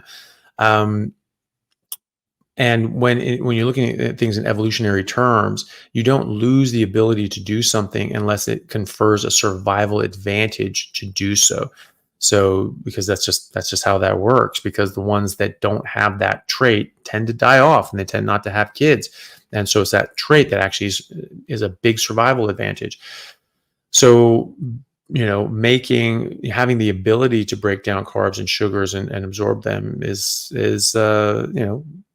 an advantage to anybody, because if you don't have that ability, then you're limiting more resources. And in a famine period, when you're trying to eat something else, that's not that great. But pretty much any animal can absorb simple carbohydrates. Not all animals make amylase, but most of them do, and so they can still break down starches. Some don't have amylase in their saliva, but they can make it from their pancreas. And either way, they can absorb simple carbohydrates, like simple sugars, and there are carbohydrates in meat. I mean, there's glycogen in meat, and so you actually do get these things on a carnivore diet. So you actually do need this stuff on a carnivore diet, because there are carbohydrates that you're going to break down and absorb as well. It's just not the mass quantities of these things that we see in processed carbs, or starchy vegetables and things like that, or fruit, very sweet, unnaturally sweet fruit that we've arranged, and bred and intensively bred to be much more sweet. So plenty of carnivores do still have that ability. We're no exception. It does confer a survival advantage to be able to eat potatoes and survive. It's just not optimal. But also there are carbohydrates in meat, and so you need that ability there too, to break down the glycogen and certainly absorb the simple sugars. And I mean, you look at your cells. I mean, there are carbohydrate components to many proteins, to many receptors, to many parts of your cell, to many parts of the animal. And so that's important. That's important to be able to contend with that, break it down and absorb it. So yeah, that's not actually abnormal. Um, you know, I've seen some things where they say that like lions and big cats don't make amylase in their saliva, but that doesn't mean they don't make it in their pancreas. And I've seen other ones that said that they do. So I don't know about that. I think it's generally accepted that they don't, but I have actually seen some that said that they did. So it's either way, it doesn't really matter. If we have had that ability because we were herbivorous before, you don't lose that trait unless there's a survival advantage to lose that trait. But also, I mean, even herbivores. I mean, look at gorillas. They're not eating carbs. They're not eating like roots and tubers and starchy vegetables. They're eating fiber, and that fiber, amylase won't break that down. It won't do any of that. It's the bacteria in their gut that is in their hind gut, which is their cecum, which is very, very, very long. Our equivalent is the appendix, because that was a survival advantage to lose that. We did have a very elongated cecum, presumably, and then that shrunk down to almost nothing, because that's very energy dependent. And so we traded our gut length for our brain size, and we needed more nutrient dense food, meat. And so that did give a survival advantage to lose that big useless gut that we weren't using anymore. And so we have a much smaller one. So they have a big hind gut, and the bacteria eat the fiber, because it's only bacteria and protozoa and these single-celled organisms that can even make cellulase. Termites don't even make cellulase. It's the protozoa in their gut that eats the cellulose and produce cellulase. And as a byproduct, they produce saturated fat, and then the microorganisms die off and they get absorbed as protein. So do gorillas have amylase? Do gorillas have the ability to break these things down? Why? They don't need it. They're absorbing saturated fat and protein. So it's the same thing. We need fat and protein. Lions need fat and protein. Gorillas need fat and protein, and we get those from our food source. That's really the main thing. Some of us have some amylase, some of us don't. It doesn't really matter. You still just need fat and protein. That's the main thing.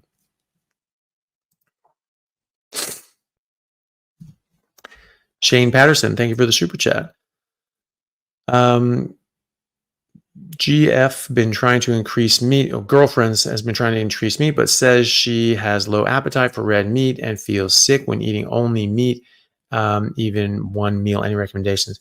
Yeah, look, we're conditioned to think that this is really bad for us. Women especially have taken that to heart. And there's seems to be some sort of psychological reason for that, they're just much more much more likely.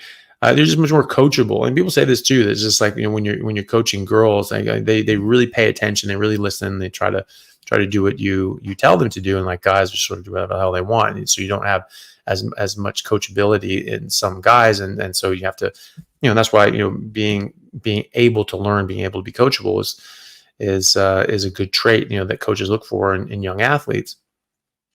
And so, but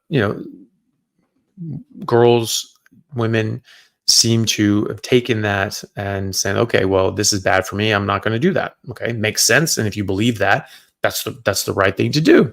Guys are a bit more headstrong, like, yeah, screw that. And so I like it, I enjoy it, so I'm just going to do it. A bit more hedonistic, and that can be good in this circumstance when you're being lied to and you're just trusting your natural instincts. And the other side of it is that it could be very bad because you end up doing things that are bad.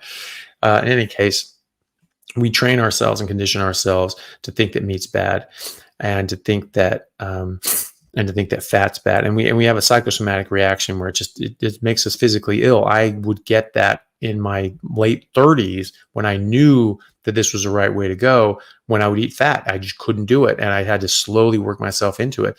And so that's what you do. Just ease into it. It's just a little bit more, She doesn't have to eat if it doesn't taste good. If she feels unwell, don't eat. That's fine. Your body can tell you that. If meat doesn't taste good, you're not hungry, and you'll eat a lot less. You don't need nearly as much. And so you just eat fatty meat until it stops tasting good. If you can't eat big chunks of fat, you cut a small piece of that fat off, put it with the lean meat, eat that together, and you say, like, okay, that actually tastes good together.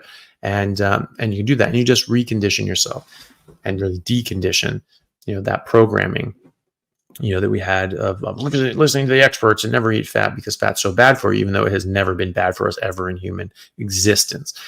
And then the argument goes like, well, but we weren't living all that long. Says who? The census data didn't say that. In the 1800s, if you made it to adulthood, you'd live at some very similar length of time that we live now. It's just average life expectancy from birth was 38 in 1850 because the infant mortality rate was so high. And 50 years later, it was a lot higher than that because infant mortality, or the total life expectancy from birth, was a lot higher because the infant mortality rate had improved significantly. And so, it's completely false. Oh, people weren't living long enough in the 1800s and before that to experience these diseases. Like, really? Have you read a book?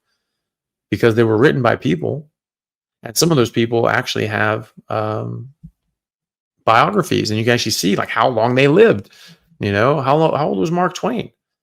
How old was Sam Adams when he died? How old was John Adams, second president of the United States, born in the mid 1700s, died in the mid 1800s? He was 91. All the founding fathers, look them up. They're all in their 80s and 90s when they died. Ben Franklin was 64 when the Revolutionary War broke out. And then, funny enough, I seem to recall that the minimum age required to even apply for the job of president of the United States was 35. Isn't that? Well, that's funny. If everyone dies at 35, that's a funny age to set a minimum. And I'm pretty sure we've had presidents in the 1700s and 1800s, which is funny because these people are so smart and they know so much. And I'm surely they'd look it up, right? And they'd understand that there's historical figures that we have clear documentation of that were much older than that. And there's, what was it, Socrates? Is that who I'm thinking of? Who was in his 70s and they had to kill him. And he was so sharp that it just pissed everyone off in Athens. So they had to kill him by eating a plant, by the way. They made him drink hemlock.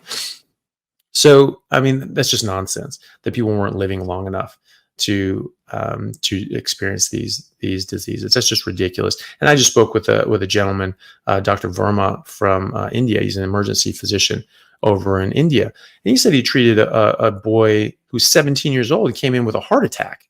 17-year-old kid had a heart attack, right?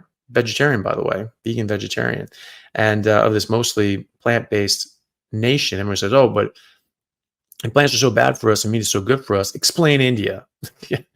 India explains that. 20 years ago, the average person in India only ate 5 kilos of meat a year. A year, right? I eat more than that in a week, way more than that in a week, and then in the last 20 years, it's actually dropped down to 3 kilos a year, right? And the metabolic disease rate has actually sprung up in that time. It's gotten worse, right? He said something that was like 30% of people have metabolic syndrome and disease, and 30%, 30% of people in India had diabetes, full-blown diagnosed diabetes. And this is very, so a lot of people living rurally, they may not ever get that diagnosis. They may not have access to healthcare. So diagnosed diabetes, 30%. That's 3 times the diabetes rate of America, the slovenly Americans who just eat a whole bunch of processed meat and processed foods and red meat. These guys are eating 3 kilos a year, and a lot of them aren't eating any. And 30%, they have 3 times higher diabetes rates. So it's just flat out ridiculous that people even make these contentions. They're either complete liars or just too stupid to take any advice from anyway. Either way, these are not people that you need to listen to. If they're so flagrantly incorrect, either intentionally or because their brains don't work, that like this is no one you want to take advice from in anything else. I mean, people get things wrong, and that's fine. And so I agree with some things that people say, and I disagree with other things that they say. That doesn't mean that I hate them.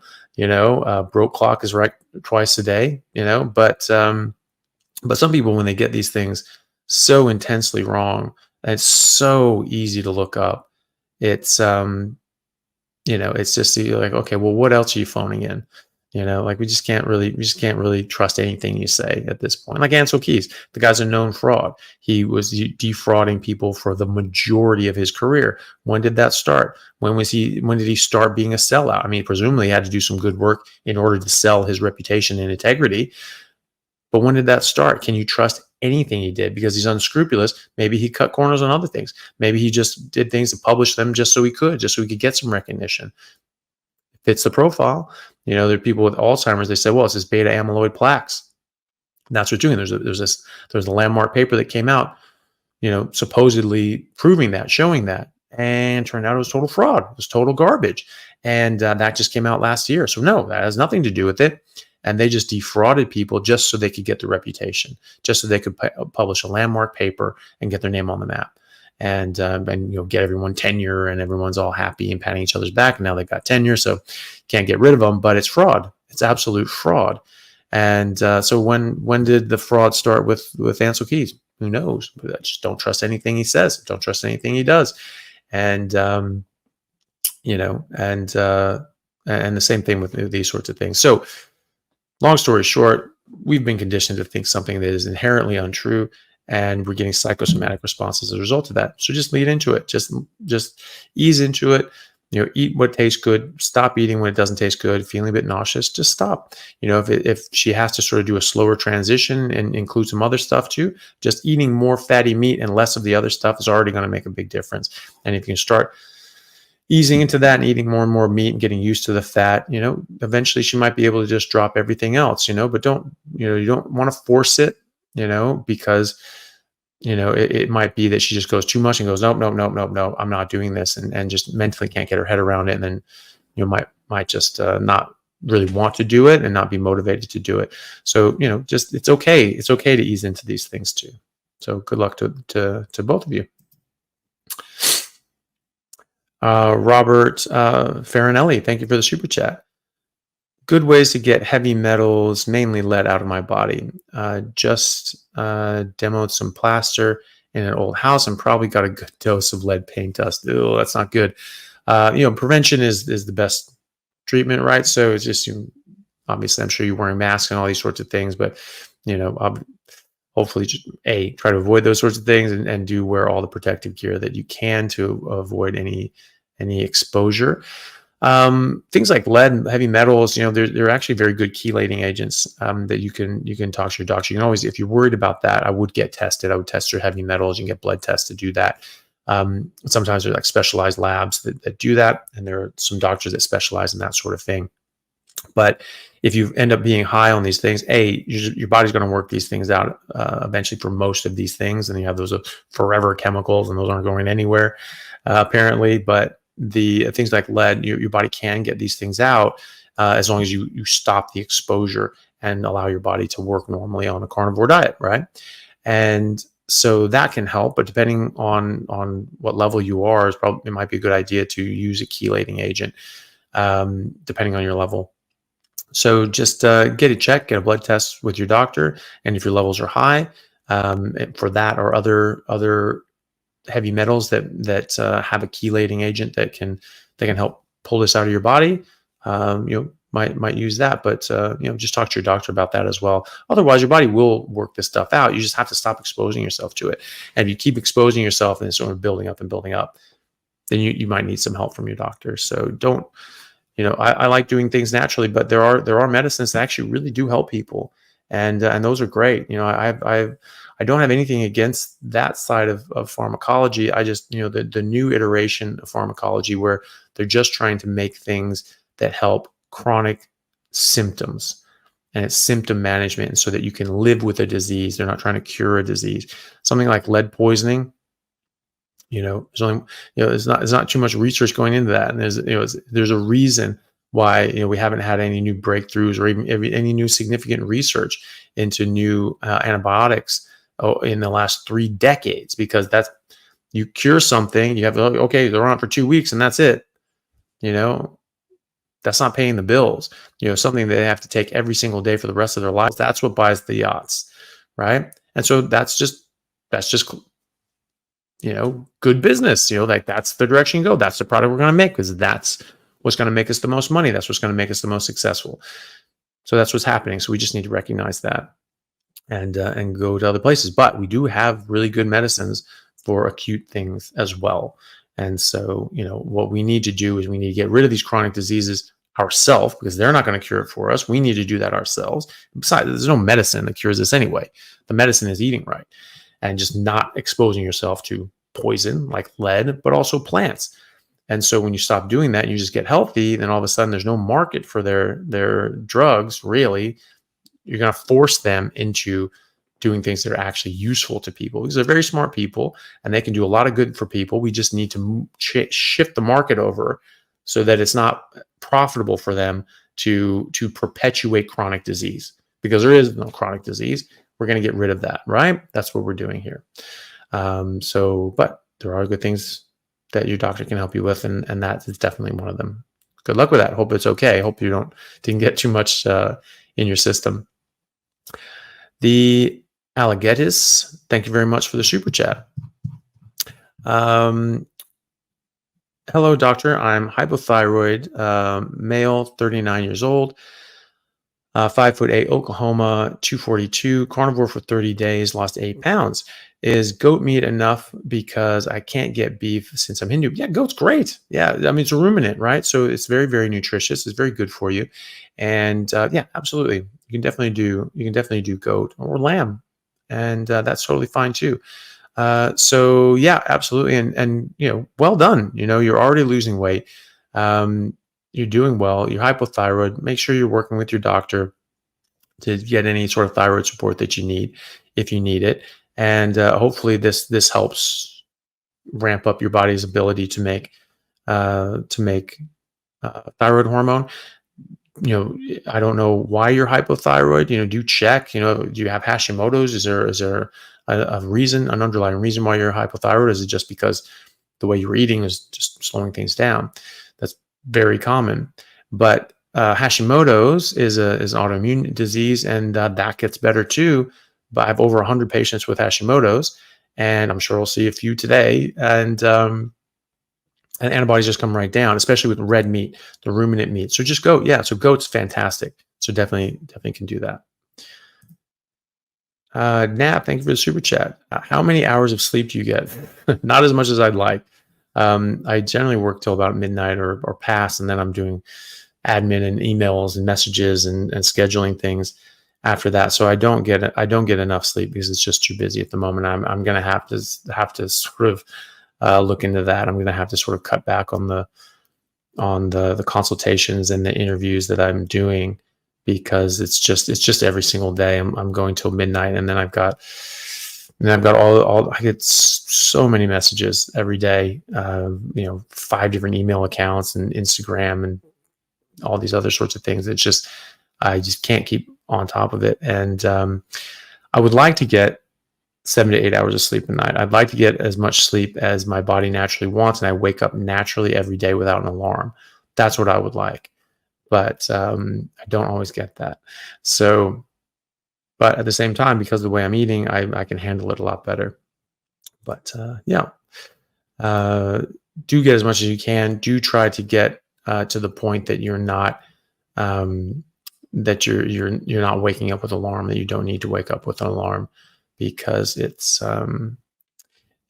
much better for you to get a proper amount of sleep. It's very important for you. It's very good for your brain and your body and everything else. So so do that. Don't get as much sleep as you possibly can. And I think L's in the chat. So hi, L. I'm not seeing where chat is down here. Let me see. Where is he? Where are you? Show yourself. There we go. Hi, everyone. Hello, Ellie Melly. Nice to see you. Travel Peeps, thank you very much for the super chat. Very generous of you. Been carnivore for 1 year. I'm type 2 on Bristol stool chart. Eat lots of fat. Drink 2 to 2.5 liters of water daily. Have reluctantly added plant ferments for microbiome. Any tips to get to type 4 or help things flow easier? More fat, right? So if you are having dry, hard stools, it's not enough fat by definition every time. So if your stools aren't passing more than once a month, you'll still get dry, soft stools or soft stools if you are soft stools for what was I going to say? Soft stools, regardless, just because there's enough fat in there, right? What is going on here? Sorry, hold on 1 second. That's what that is. And so you just need to keep eating fat. Water. I would probably generally recommend people drink a bit more water. The plant ferments, you can do that, but just remember that once you have established a microbiome, that you just perpetuate it with the things that you're eating, so you don't have to keep doing that. You can you just get the microbiome, and then the meat that you're eating perpetuates that. So the Inuit, when they're just eating meat, they have very, very good microbiomes. Your oral biome changes as well, and that changes the quality and character and type of bacteria that are in your mouth. You're chewing food, you're chewing meat, that goes down as well. So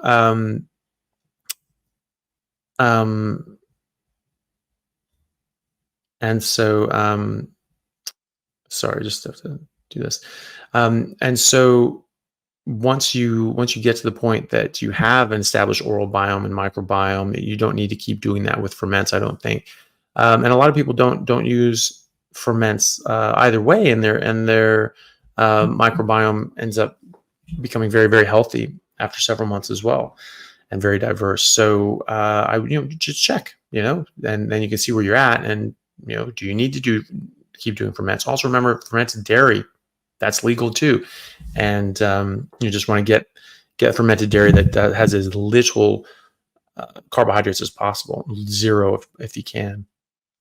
But if you want softer stools, you need more fat, and I know you're eating a lot of fat, but it's a lot more fat than you think is how much you need. So just good luck with that. Just keep ramping it up, and you'll get there. Um, we do have a number of super chats, or maybe we'll cut off the super chats for now. And I have about an hour ish to go. And if we have more time, then we have more time. And if we have, we can open things back up and answer other questions. We can do that. But just for now, just so we don't get stuck like last time, we'll just stop the super chats for now. And we'll just go through the rest that we have and see where we go or see where we're at. Greg Emerson, thank you very much for the super chat. Hey, Doc, is there a reason you don't eat eggs? And do you think eggs are optimal for a carnivore diet, or should we just stick to meat? I think eggs are actually, honorary meat. It's got all the nutrients that you need to turn into meat, right? It's going to turn into a baby chicken. So that's going to have a lot of nutrients. So I think eggs are actually great. It's just that some people don't tolerate them well. They may react to them negatively. Pasture-raised eggs from chickens that are just eating bugs in their natural diet are going to be much more healthy and much more nutrient dense than anything else. So even like free range, all that sort of stuff doesn't mean anything. It just means they have access to outside, but they generally don't go outside. They stay in the barn where it's warm and all their friends are and their food is. They have little doggy doors where they could go out. They almost never do. And so, it's a bit of a trick. But pasture raised is supposed to be out on grass and just eating outside. They'll still probably get feed though, so you never know. But that's the thing with eggs. I do eat eggs. I don't eat a ton of them. I think it's just out of convenience because it's a lot easier just to grab a steak and put it on the grill and eat it. Whereas like eggs, you're gonna I need like a dozen eggs to get going. And so just making a dozen eggs and cracking them all and doing all that, it's just a bit more effort, and I'm lazy. So I think that's probably why. But I don't have a problem with eggs. I do fine with them. I do feel the best on beef, but if you like eggs, go for eggs. And you're not, as long as you're not reacting negatively to them, go to town. That's totally fine. But I feel best on beef. And sometimes I'll add a couple eggs to my steak and enjoy it.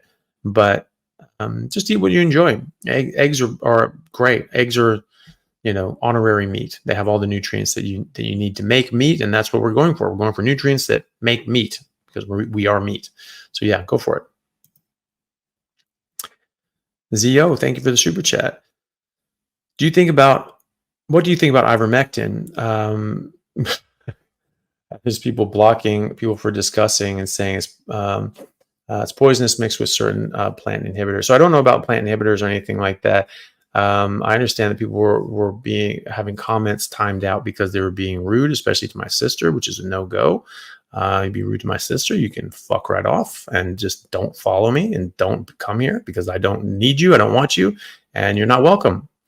And so if you do that and you're rude to my sister or my friends or my girlfriend, you're going to be blocked and you're going to be out the window.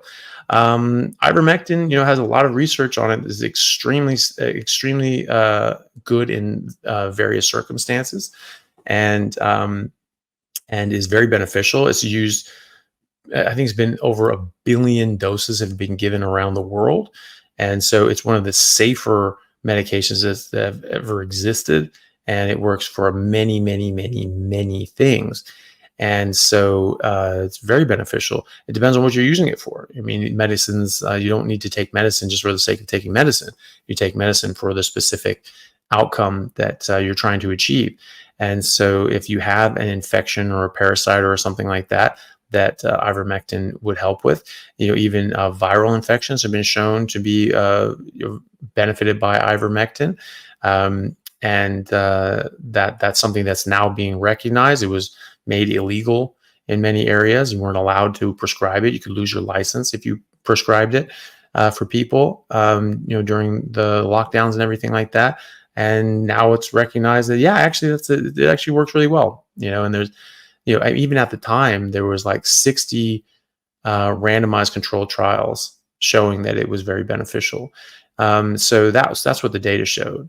And there were more than that. There were over 90 just controlled trials showing its benefit, large ones. And so I think it's a very good medication, but you take medication for a specific medical issue. And so, yeah, so that's the thing. It's, so I don't know about the discussion about it being poisonous or mixed with certain sorts of things.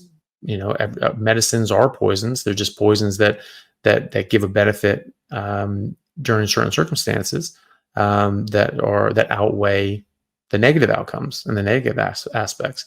So that's like any medication. So you would take these things for a specific issue.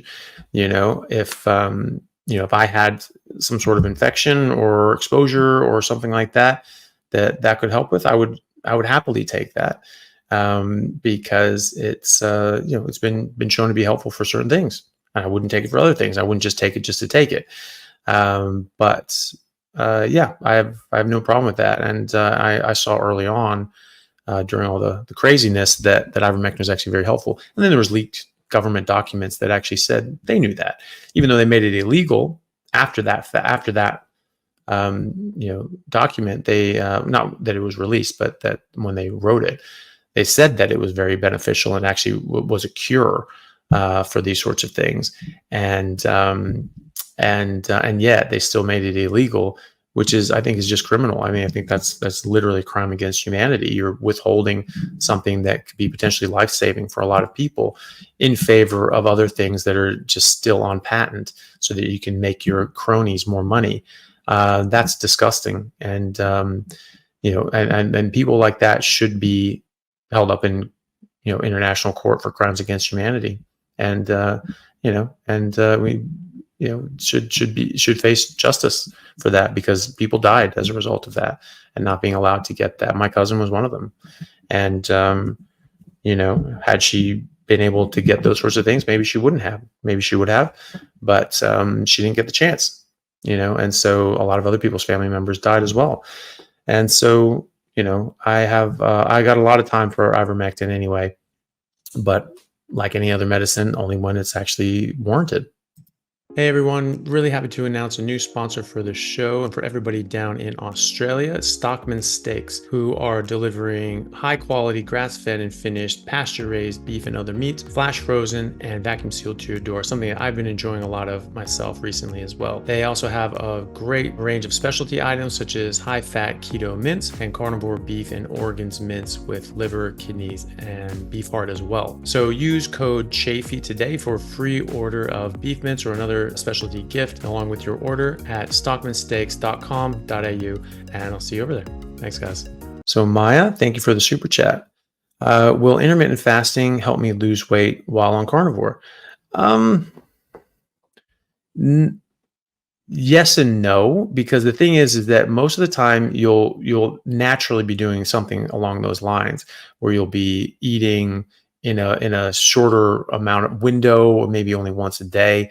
I typically eat once a day, twice a day at most, if I'm working out, especially. And so that people say like, oh, well, you're intermittent fasting, you're doing that. I was like, well, no, I'm not, because what fasting is intentionally withholding food from when you're hungry and you want to eat, but you're like, no, I'm gonna abstain. That's what fasting is. Just not being hungry is just not being hungry. If I'm only hungry once a day and I eat once a day and I'm fine, that's not fasting, but it looks like it. It looks like you're intermittent fasting.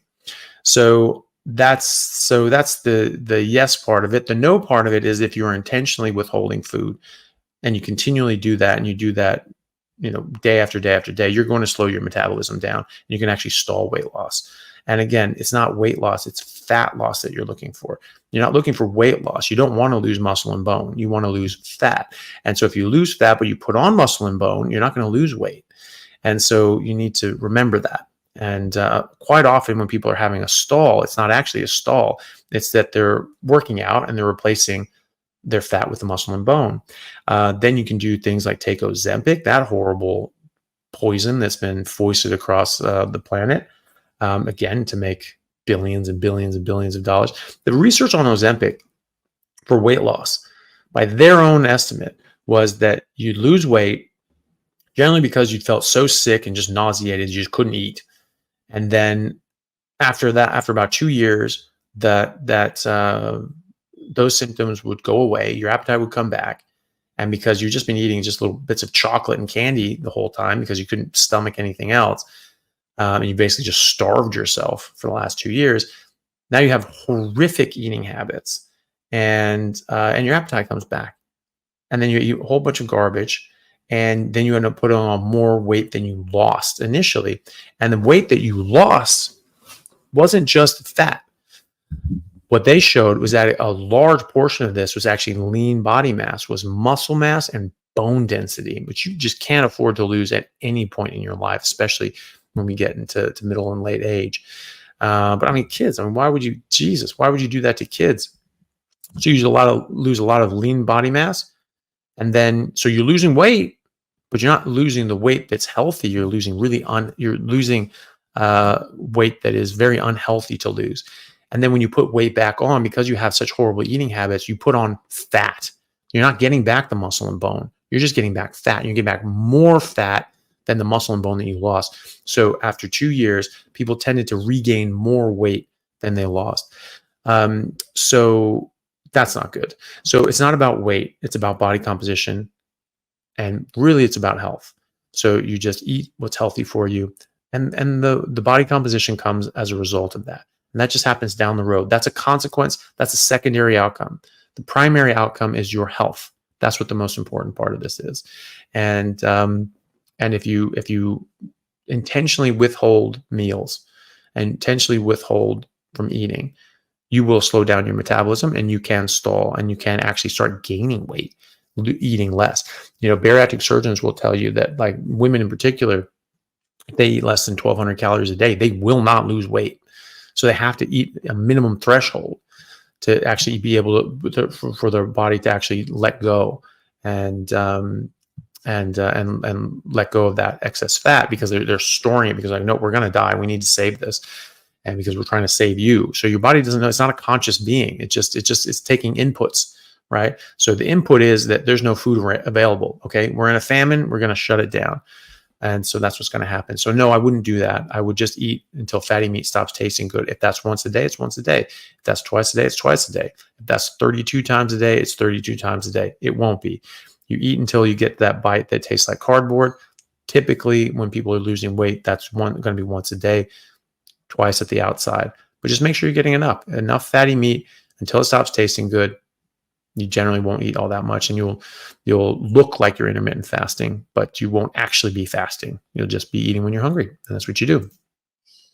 And that's the other thing. When you do these tricks and gimmicks, and you're fasting and starving and doing all these sorts of things, eventually you get to the end of it and you just go, okay, well, something's got to change because this isn't sustainable.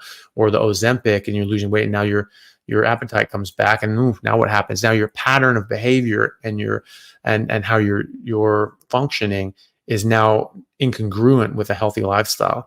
Whereas if you're just eating fatty meat until it stops tasting good, you can do that at any day, at any point, at any stage in your life, because at different times you're going to need more or less. And if you're just listening to your body and eating until it stops tasting good, your body's going to tell you what it needs. Today it needs 4,000 calories. Tomorrow it needs 3,000. Next day it needs 4,000.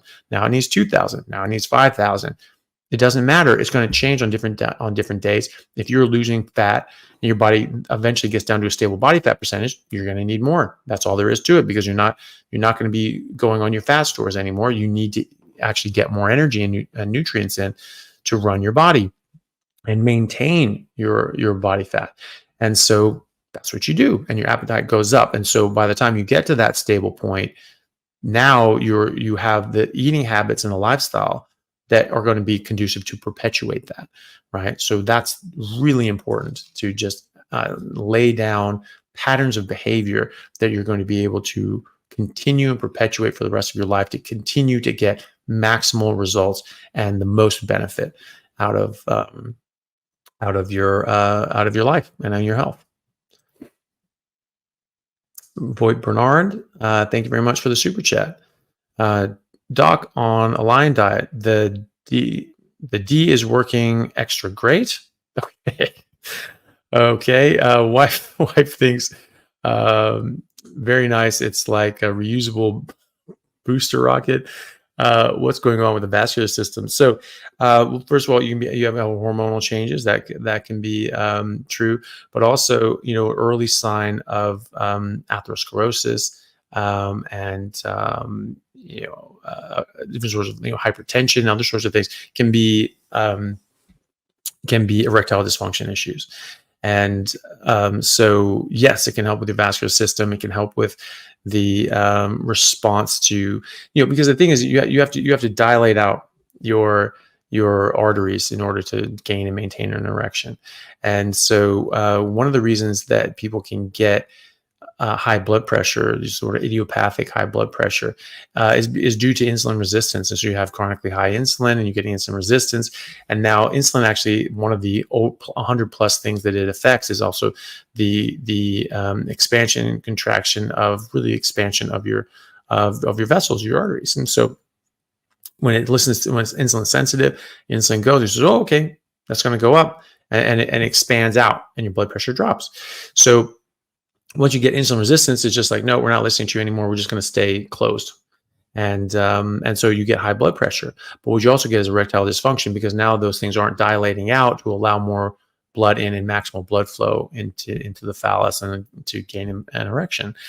And then obviously testosterone, things like that are going to improve. I regularly see men's testosterone go up dramatically.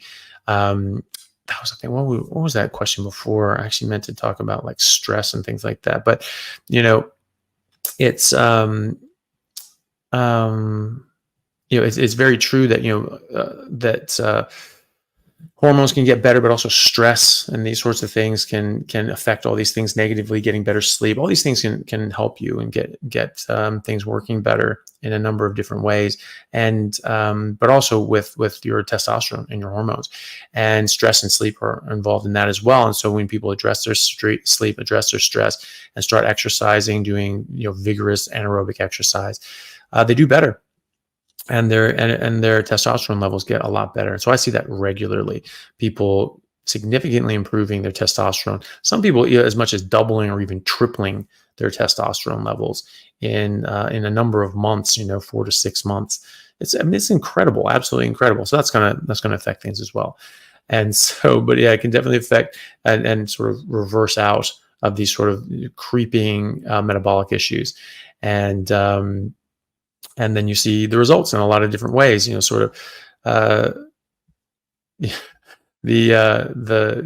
erectile dysfunction issues can be sort of a weather vane of other things going on, and you sort of say like, oh, okay, or like a canary in the coal mine, that's something that gets affected first, and so that's getting better because a lot of other things are getting better too. So glad to hear that. Glad that that the wife is pleased. So it's great.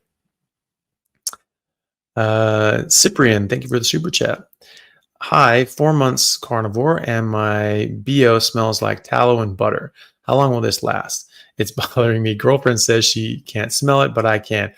Tallow and butter aren't all that offensive. It may be that you smell it differently. Do remember too that when your hormones change, your odor will change too. Your pheromones change, your body odor changes. When your testosterone level goes up, your body odor will change. And so when you're charged up, you actually secrete different pheromones and scents and things like that. And so you're charged up either aggressively or sexually. That actually changes your odor. And so that can be a thing too. It's not necessarily butter and tallow. It could be because your hormones are changing, and that's affecting the way your body smells. And so that's not necessarily a bad thing. Butter smells nice. That's just my opinion, but I'm not wrong. And so it may be different, but it's probably not that much of an issue. Some people have noticed that. Some people have noticed that they have a bit slightly different odors and changes in their own scents, but that's it's not necessarily a bad thing, because again, your hormones could be changing, and that could be a sign of things improving. It's hard to say if that's going to change or not. I don't know. It's not something that people typically go into and talk about. Not everybody really notices their own odor that much, or that it's changed. And so I don't know if that's going to change too much. If it's a hormonal issue and you're stabilized your hormones, probably will stay. But it might go away or might stay. It's hard to say. But if if it's not too much of a big deal, I probably wouldn't worry about it. It's just your body doing what your body's supposed to do, and so it just sort of is what it is. And I'm sorry that it bugs you, but it doesn't sound like it's the worst thing ever. If there's some sort of horrible, noxious ammonia sort of cat piss sort of smell, like I can see the problem. But butter and tallow, is pretty innocuous, and so hopefully it changes to something that you're more comfortable with. But if not, then you just understand that this is just your body working and your hormones stabilizing and probably improving. So that's actually probably a good sign that your body odor is changing, because that means your body internally is changing as well, and very likely for the better. So good luck with all that. Wish you the best. Shuriken LM, good to see you, buddy. I haven't talked to you in a while. Thank you for the super chat as well. Anthony, is my case I went in vacation and I screwed up very bad, ate all the forbidden foods, and it sucks. I'm sorry. You don't have to apologize to me. It's you're the one that's getting hurt by this, not me. I went back urgently to control my diabetes, plus keep taking the pill for my heart valve too. Thanks to you, Louise. Well, look, I'm glad you're back on it. These sorts of things, you just take them as a learning experience. And so, when you slip up and you go on vacation and you do that, just see how it affects you. If you go in and, if you're eating all this sort of stuff and it's just like, yeah, I actually feel fine. I feel great. Well, look at that. That's fine. It's not going to happen though. You're going to feel worse and you're going to notice it. And when you see that contrast between you feeling really good and now you don't feel really good, and you say like, yeah, actually, I don't like that. I don't like not feeling that way. I like feeling strong, healthy, energetic, and significantly less pain, and having much better blood sugar and diabetes control. That's what I like. That's what I want. That can help motivate you in the future to stay on track. And I mean, that's the thing. People say, well, you need a lot of discipline for that. It's like, well, at first maybe, because it's a very new way of eating and it's very different. But if you understand the principles, you understand why you're doing it, it's a lot easier, because you're just like, yeah, I'm not going to eat that crap. And then when you get going with it and you see that contrast and you have those experiences when you do go back and say, oh, maybe I'll try this, and you see just how negatively it affects you, then it can really, really, really help you move forward, because you have no interest in doing that again. So look at that time when you were eating that stuff, see how you felt, see how long it took you to get out of feeling like that and get back to feeling good again, and how much it affected your diabetes negatively, and how long it took to normalize that and get back to where you were before. And then you just look at that and you just go like, okay, yeah, I'm not doing that again. I have no interest in doing that. That's where I'm at. I have no interest in eating any of this garbage, because it is garbage and it's just not going in my body. It's the whole idea of, your body's a temple, and you should really respect that more than anything. It's true. You are your body. This is you. We think of ourselves as detached conscious mind, but we are not. We are part of this body, this living flesh. And so whatever spiritual connotations people want to draw, we are of this flesh, and this is our body. And if you want to spend your entire life in pain and suffering, that's your business. But I have no interest in doing that. And so I'm not going to put anything in my body that's not going to benefit me or my body, because I am my body. This is me. And so no interest whatsoever in any of that stuff. And so, the longer you go with it and you see those contrasts, you just keep reinforcing that. It's like no interest in doing any of that crap, and you'll do fine. Don't worry about it. I'm not mad at you. You're not kicked out of the club. It's totally fine. Just when you have a slip up like that, you just get back on straight away, and you'll be fine. And hopefully you're doing well. It's good to see you. It's been a while. Okay, Nicholas Green, thank you very much for the super chat. Let's see here. Do you need a multivitamin on Carnivore? I've just been taking the off-the-shelf Costco multivitamin gummies for years. Not sure if I should stop or not. Been carnivore for only 5 weeks. So not the gummies. Don't do the gummies. You don't want the sugar. You don't want the artificial sweeteners or whatever the hell else, red 40 or whatever the hell else they put in there that is just not fit for human consumption. If you want to take a multivitamin, you could. Some of these things are better than others. Some of these things are not really bioavailable. So they say they have iron, but there's like iron filings, it's like that's useless. And other things like that. So when you're starting a carnivore diet, most people are pretty deficient. You've been taking multivitamins for years. So whatever's in that multivitamin that you're actually extracting is actually bioavailable. You're probably fine. So you probably don't need to continue that. I wouldn't do the gummies.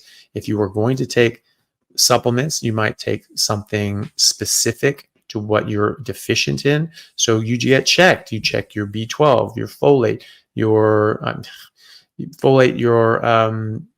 zinc, magnesium, vitamin D, and then you just see if you're low on these sorts of things. Maybe you take those. If you're really low on vitamin B12, you take a supplement for that, either under the tongue or an injection, because some people have absorption issues. They can't absorb B12 due to pernicious anemia, which is an autoimmune condition. It's much more common than people realize, and so you just take those if you need them. Most people are deficient, and so the reference range is way too low. So you want to be on the upper end of the reference range for these nutrients or above. If you're normal for B12, I can guarantee you're low, because you don't want everyone's low, and so the reference range is too low. So I would just take a look, and at the end of the day, just add in a bit of liver. If you're really deficient in these things. Liver is nature's multivitamin. There's nothing more bioavailable and accessible than the nutrients that are found in liver. And so tons of B12, tons of folate, tons of other sorts of things. They're absolutely exceptional nutrients, and they're very bioavailable. So if you are deficient, and most people are when they first start out, add in a bit of liver, just, a few ounces, 50 grams, whatever, just a day, just do that for a few weeks, and then, bang it down to, 3 days a week, whatever. And then check 6 months down the road, see where you're at. If you still need to have a bit of liver, maybe you're just, the meat that you're getting isn't as good as grass-fed and finished mammoth. And so, you need a bit more help with it. And organs are great for that. You don't need much. And most people don't need any. It just takes longer. It takes longer to get up there. And maybe you won't quite get up into that optimal level without the organs. So just check, see how you go. But, eating just meat is going to be way more nutritious than anything else you've ever eaten. So you're going to improve. You're already going to improve. It's just going to be faster if you add in a bit of organs.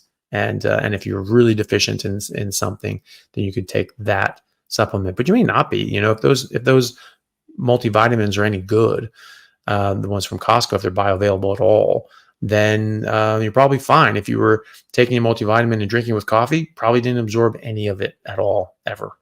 If you're eating it with a bunch of plants, probably didn't absorb as much of it. And if you're just taking it on its own on an empty stomach, maybe if they were bioavailable, you'd probably be fine. So just check. Most people don't need to. Just eat meat, fatty meat, till it stops tasting good. If you're really deficient, you add in some organs or take a dedicated supplement early on, and then perpetuate that just with your diet.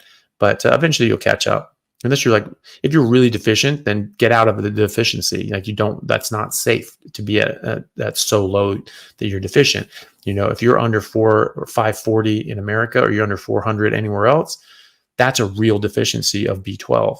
And you can actually get brain damage and nerve damage and brain shrinkage as a result of that. That's not safe to stay there. Get an injection, take a sublingual B12 supplement, just get that and start eating liver. Just get the hell out of that situation, and then check yourself for pernicious anemia. Because that's not safe to be at those levels. Other than that, meat will get you there, and it will maintain you there.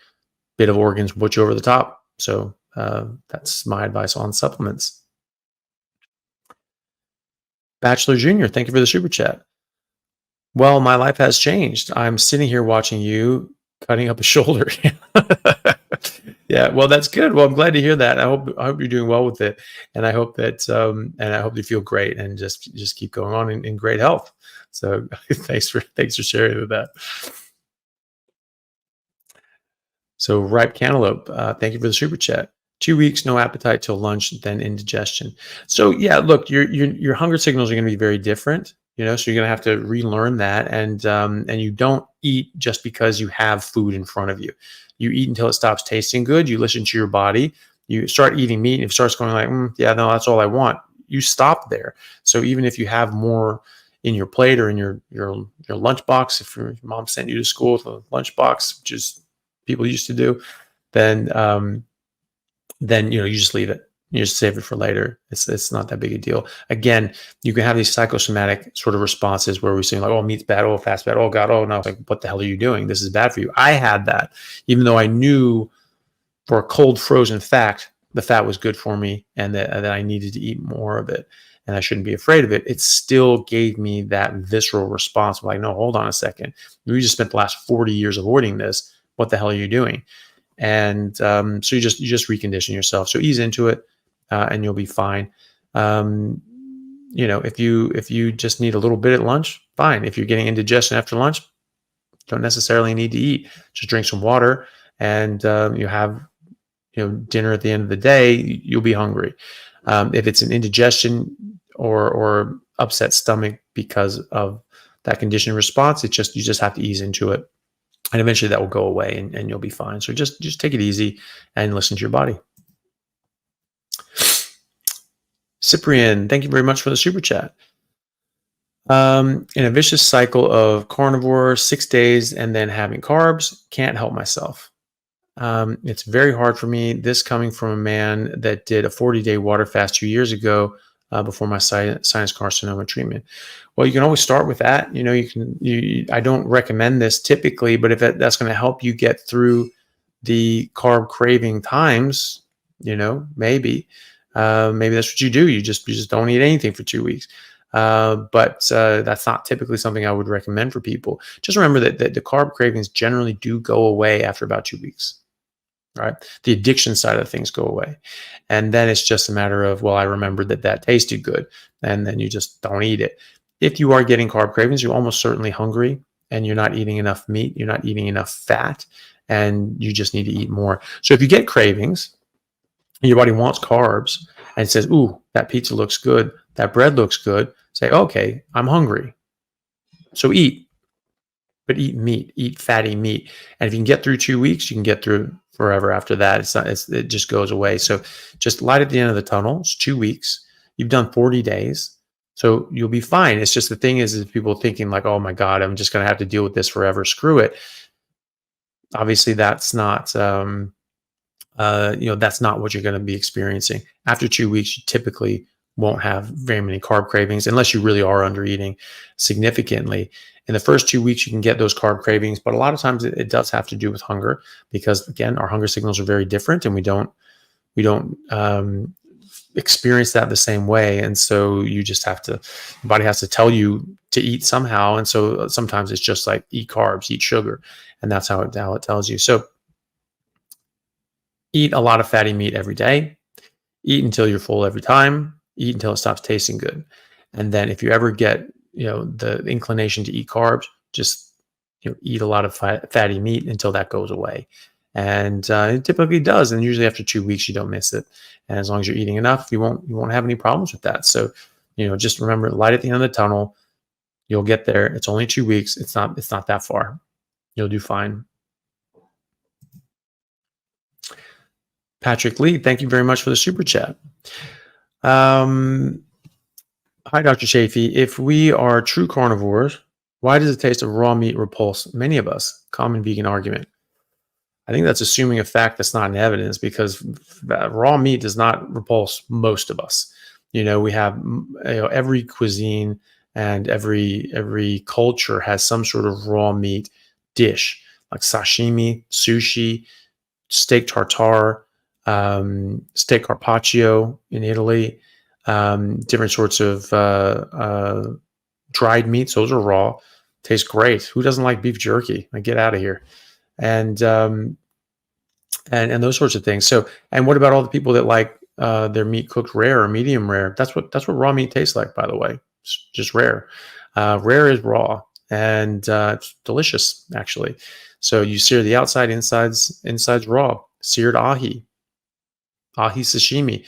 The raw meat tastes fantastic actually, and and even herbivores eat raw meat when they have it available, opportunistically. So like horses, well, I've seen horses. I have video of this on my saved stories on like carnivores or something like that, and like the first one on there is like a horse eating a baby chicken, which is pretty jarring, to watch that. And the mom chicken gets pissed off and flaps in its face, but just crunched up this little baby chicken. Just okay, just chew that up. I've seen elk eat rabbits, right? That was weird because they don't have the right teeth, so it's just like chewing incessantly at it, and there's just these dead legs just flopping underneath their mouth. It's a bit upsetting, and like even the other elk that were there, it was the video of it. Even the other elk were upset watching it. There's like the bull elk was looking at it and like staring at the cow elk eat this thing and just chewing it up, and it's just like, what the hell are you doing, Martha? And but she was just munching away and just really enjoying it.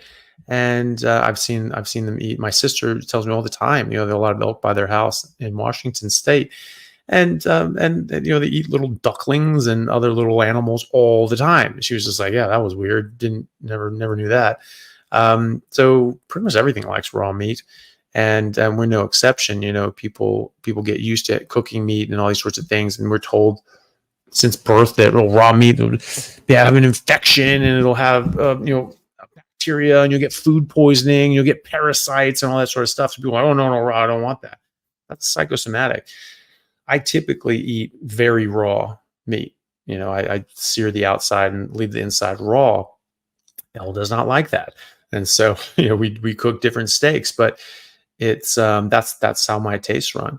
And I've absolutely eaten raw steak. Absolutely. Where I get home and I'm just like really want something, and I'm like waiting for the pan to heat up. I'm like, no, screw this. And I just eating half the steak raw out of the fridge while I'm waiting for the pan to heat up, and I cook the rest and take my time with that and enjoy it a bit more. So no, raw meat tastes great. Try it. It's perfectly fine. But in fact, like raw fish tastes way better than cooked fish. I mean, think about the difference between seared ahi or ahi tuna or sashimi and a can of tuna. It's the same animal, right? It's tuna, and one tastes amazing, is delicate and flavorful, and the other's like chewing on cardboard. It's disgusting. And you have to mix it up with like butter or some sort of fat just to get it some sort of flavor that's palatable. And so yeah, no, it's totally bad argument. I mean, they may not like the idea of eating raw meat. That doesn't actually mean it tastes objectively bad. It tastes objectively amazing, and a lot of people eat raw meat, so they're dumb. But yeah, I mean, look at the Inuit. They eat raw meat all the time, and then Annette and all these sorts of people. A whole bunch of cultures do this. Like we already said, there's already a ton of different sorts of dishes in every culture that they incorporate raw meat. So lox. What do you think smoked salmon is? That's raw. So yeah, no. So that's easily debunked. So ripe cantaloupe, thank you very much for the super chat. Looks like the question is down here. And they say, my question is, I'm only eating once a day because I'm not hungry otherwise. Is that okay? Also, I've been experiencing indigestion-like symptoms with burping. Is this normal? I've been lying for 2 weeks. So eating once a day is definitely fine. Do remember that your hunger signals do change, and they're much more subtle. And so maybe you are hungry, you're just not realizing it. So eat fatty meat until it stops tasting good. If once a day is fine, then that's fine. If you're feeling a bit off or a bit weird or don't really know what's going on there, or you're getting carb cravings, or like something else besides meat is looking good, or a steak sounds really good, ask yourself, am I hungry right now? Try eating meat. And if it tastes good, then you're hungry. Keep eating until it stops tasting good, and just go on like that. getting a bit of indigestion. Sometimes you can get some, again, that psychosomatic sort of upset stomach because you're eating something that you're not used to, and you're doing it in a way that your body's not used to, and so you just need to ease into that. The burping side of things, I've seen that a couple times. I don't really know why that is. It typically goes away. Just see how you go, and hopefully everything just sort of settles down and doesn't cause a problem. But you've been doing this for 2 weeks, which is great. You're just about to get into like the really exciting time where your body starts working so much better, and you start shredding fat, stacking on muscle. Especially if you're working out, and you just start feeling better and better and better and better and better. Some people are a bit more slow burn on their weight loss, or fat loss, I should say. But typically people lose a lot of weight even early on, and they just feel a lot better anyway. Some people who, because one reason their leptin is very elevated, their fasting insulin is very elevated, all of this means their metabolism is very depressed. It may take a little longer. Some people snap right back and their bodies recover and they lose a lot of weight really quickly, and others it takes longer. So either way, just keep going with it. You're just about to get in that time where you're just starting to feel better and better and better and better and better. So I'm really excited for you, because that's a very exciting time. I remember that time. That was my favorite time, because I just felt so good, and it was just really exciting to see how much better I could get as I went. But yeah, if you only need to eat once a week, then you only need to eat, or once a day, then you only need to eat once a day. Just listen to your body, eat more often if it's telling you to, and try to relearn your hunger signals, because they can be very subtle, and it's very easy to undereat on a carnivore diet. So at least try to eat once a day. If that first bite tastes like cardboard, fine. You don't need to eat that day, but at least try once a day, and you'll be fine.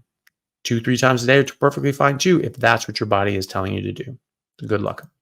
Hey everyone, if you need a little extra help getting started on a carnivore diet, and my online resources that I have for free aren't enough for you, you can go to www.howtocarnivore.com and sign up for a 30-day carnivore challenge, where you'll have online resources, group support, weekly Zoom meetings, as well as the ability to chat live with myself, Simon Lewis, and the others in the challenge who can help you and support you and give you extra advice and help you along the way. So if that sounds like something that would be beneficial to you, then please go to howtocarnivore.com and sign up. All right. Thanks, guys. We'll see you there. Gunther SB, thank you very much for the super chat. I love your plants are trying to kill you message. In an old book, I read that a few fermented vegetables have probiotics. Do those also have toxins, and is it best to avoid them? They do have toxins. The fermentation process does lower the toxic load and increase the bioavailability of the nutrients, so that's better. It's still optimal to avoid them, though, I would say. If you're trying to get them for that probiotic purpose, fine. But remember that when you establish a microbiome that's healthy, you will perpetuate it with the meat that you're eating. And so you don't need to continue doing that. There are also probiotics in live culture fermented dairy. So you can have fermented dairy as opposed to fermented vegetables. That's what I would personally do. That's what I've personally done. I don't use ferments at all to any great extent, not plants anyway. I do have occasional yogurt, but I do it in the same way that my friend Dr. Sean O'Mara would recommend with other fermented vegetable probiotics, which is a little tiny bit put on meat, chewed up together in the same bite. So you're mixing that stuff into the meat so that you swallow that down, and the bacteria survive your stomach acid, which is, if you're just eating it straight, it probably won't happen. And so when you do that, you can get that bacteria past the guard of your stomach acid and get that into your lower intestine where it's supposed to be. And but once you have it established there, it's established, and you don't need to keep, planting crops. They just keep going. They keep their plants to just keep growing and growing and growing. So they're not like the wheat that just like grows and dies and grows and dies, and you have to keep replanting them. These will perpetuate themselves if you're just eating properly. So, and a lot of people don't use probiotics, and they have excellent microbiomes. So, but the fermentation process does lower the toxic load, yes. And those probiotics are fine, if you need it. So if you had antibiotics or something like that, yeah, maybe have some of those things. I wouldn't take probiotics from the store because those have been shown to be pretty useless. And so, if either do it with fermented vegetables, but I would really stick to fermented dairy. That's what I stick with. And not that I've had to take antibiotics in a very long time, but that's something that people typically do is have a bit of yogurt for a week or two after they take antibiotics, and that can just sort of replenish their gut microbiome and be pretty healthy. So that's what I do. But then eventually you're just going to have an established microbiome, and your meat's going to perpetuate that. Just like the Inuit, they just have very healthy microbiomes, and so that just gets perpetuated. Also, your oral biome changes, and so that bacteria is going to get seeded into the meat and then swallowed with each bite. So if you have healthy oral biome, that can give you healthy gut biome. It's just when we're eating a bunch of plants and carbs and things like that, you actually don't have very healthy oral microbes. And so those aren't necessarily seeding the right microbes down to your gut as well. So, those sorts of things, probably a good idea, but not in our case, and certainly not long-term. I don't think you need them. Leah Lowler, thank you very much for the very generous super chat. I appreciate it. Brand new carnivore from Texas with questions. First, your thoughts on fasting to help us lose skin from weight loss. I have heard it's important. I don't necessarily think it's that important. I don't think you necessarily have to fast at all. I haven't seen one way or the other on fasting helping loose skin.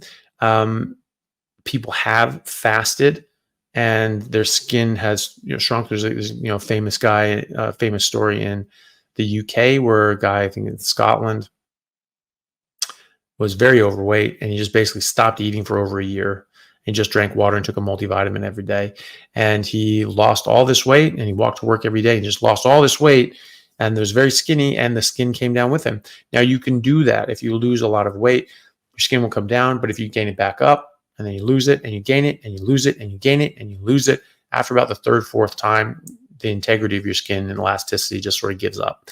And so it just depends on where you are with that. But if you are just eating the proper amount of protein and fat and all these sorts of things and eating the right things, that should stimulate the skin to come down as well. People are probably talking about like, oh, you need to fast for autophagy and this is going to break down the cells. That is a really big reach on what autophagy is for and does, and also how it comes about, because you get autophagy just from not eating carbs. When your insulin goes down, autophagy goes on. And so it's insulin that blocks autophagy. And so when you fast, yes, you go through autophagy because your insulin is coming down, not because you're starving yourself and your body's trying to eat things. Your body eats the fat. Your body runs on fat. That's what it runs on when you're fasting or when you're starving. And it's not just going around because it's breaking down the mitochondria and then it's replacing them and increasing their number. So it's not looking around scavenging for materials. It's making new things. It's making new mitochondria. It's making new cells. And so, no, that's not what's happening there. So I don't think you need to fast. If you are going and you're on a carnivore for several months and you're not really getting the results that you want to try fasting for periods of time, go for it. But I don't typically recommend it, and I don't think it's necessary in this case. 2, will carnivore help nail, skin, and hair health? My nails are not in great shape. Yes, absolutely. It absolutely helps all of those. And a lot of people find that it's really, really beneficial, especially with skin and nails and hair. The one caveat to that is that some people find when they go onto any ketogenic diet and you have this metabolic state change, it can actually trigger a fallout phase in your hair. And so you can lose a bit of hair. It's very much more noticeable for women, especially because hair is longer. And so you're squeezing your ponytail. It's just like, oh, that's not as thick anymore. And you're seeing it in the drain and all these sorts of things. And you're like, it's like a Wookiee took a bath in your tub or something like that. And you're just like, well, this isn't good. And, so it's temporary though. So it triggers a fallout phase. It's not that the hair is dying. It's that it's a fallout phase, and they actually typically grow back. and they typically grow back thicker. And so it's not necessarily you get more hairs, but the hairs that grow back are thicker. And so it looks thicker and fuller as well. And so, that's something that a lot of people experience as well. So just be mindful of that, because some people do experience that. Do make sure that you have all your nutrients, right? So you check your B12 and your folate and your zinc and magnesium and D and thyroid. Thyroid is when people have thyroid dysfunction, that's a very common cause of having hair sort of fall out and not be supported. You need thyroid for every single cell in your body, and you need your thyroid hormone for every cell in your body. And so I would, just check those things. If people are experiencing hair loss, you just check your bloods, you check your thyroid, you check all those sorts of things. And as long as those things are okay and everything's great, like, okay, it's just a fallout phase. It'll come back. Keep an eye on it, and you'll see, and your hairstylist or your barber will look at it and be like, yeah, there's little hairs growing up, and you have a whole bunch of these things. It takes a while for women to grow back. They do come back by and large. So, and yes, your hair, skin, and nails get a lot more healthy. Put tallow on your skin. Probably the best thing you'll ever put on your skin is beef tallow, just straight up cooking tallow, unused cooking tallow, just scrape it out of a pan and just put it on your skin. Your skin will never look better or be healthier than if you use tallow on your skin. Good luck. Rob, thank you for the super chat. Looks like there's no question attached, maybe down below. Leah has a follow-up question though. So thank you, Leah. Follow-up question: why is ruminant meat better than meat like fowl or poultry? Any meat that's wild, that's eating its natural diets, great. But most animals that we buy from the store are not, and they're not being fed their natural diet. And so ruminant meat have a complex 4-barrel chambered stomach, and so they are going to ferment this food before they digest it and absorb it, right? So, or as part of their digestion, they're going to ferment it, and so they're going to ferment it before they absorb it. Fowl, poultry, pigs, fish, they're monogastrics like us. They only have one stomach. They don't ferment it before they absorb it. And so if they're being fed a bunch of plants that have plant toxins that they're not actually designed to eat, they're not going to be able to detoxify those things as well. And so it has to go into their body first, and then their liver tries to detoxify the stuff. But the stuff gets stored in the fat, especially like in the like linoleic acid, much higher linoleic acid levels, and they can just build up. It's not going to be as bad as eating the plant. It is filtering out a lot of this garbage and getting out a lot of the nutrients, but some of that stuff builds up. And so that's the main reason why. So it's more nutrient dense. It's also has less of a toxic load. And typically, even when a ruminant animal is eating grains and other garbage that it's not supposed to eat either, it's going to bring less of those toxins in. It's not necessarily going to be as nutritious because it's not going to have all the nutrients that it needs, which is from grass, but it's going to be a lot better than the other ones. And so it just depends on what your access is to it. But, a lot of people that don't need to worry about that. It's typically for people with autoimmunity. They have to be careful about non-ruminant meat. I feel the best on ruminant meat, beef in particular. That's just how I feel the best. But eat whatever meat that tastes good to you, eggs, all that sort of stuff. Pasture raised is always going to be better. Regeneratively raised, eating its natural diet is always going to be better for you and the animal.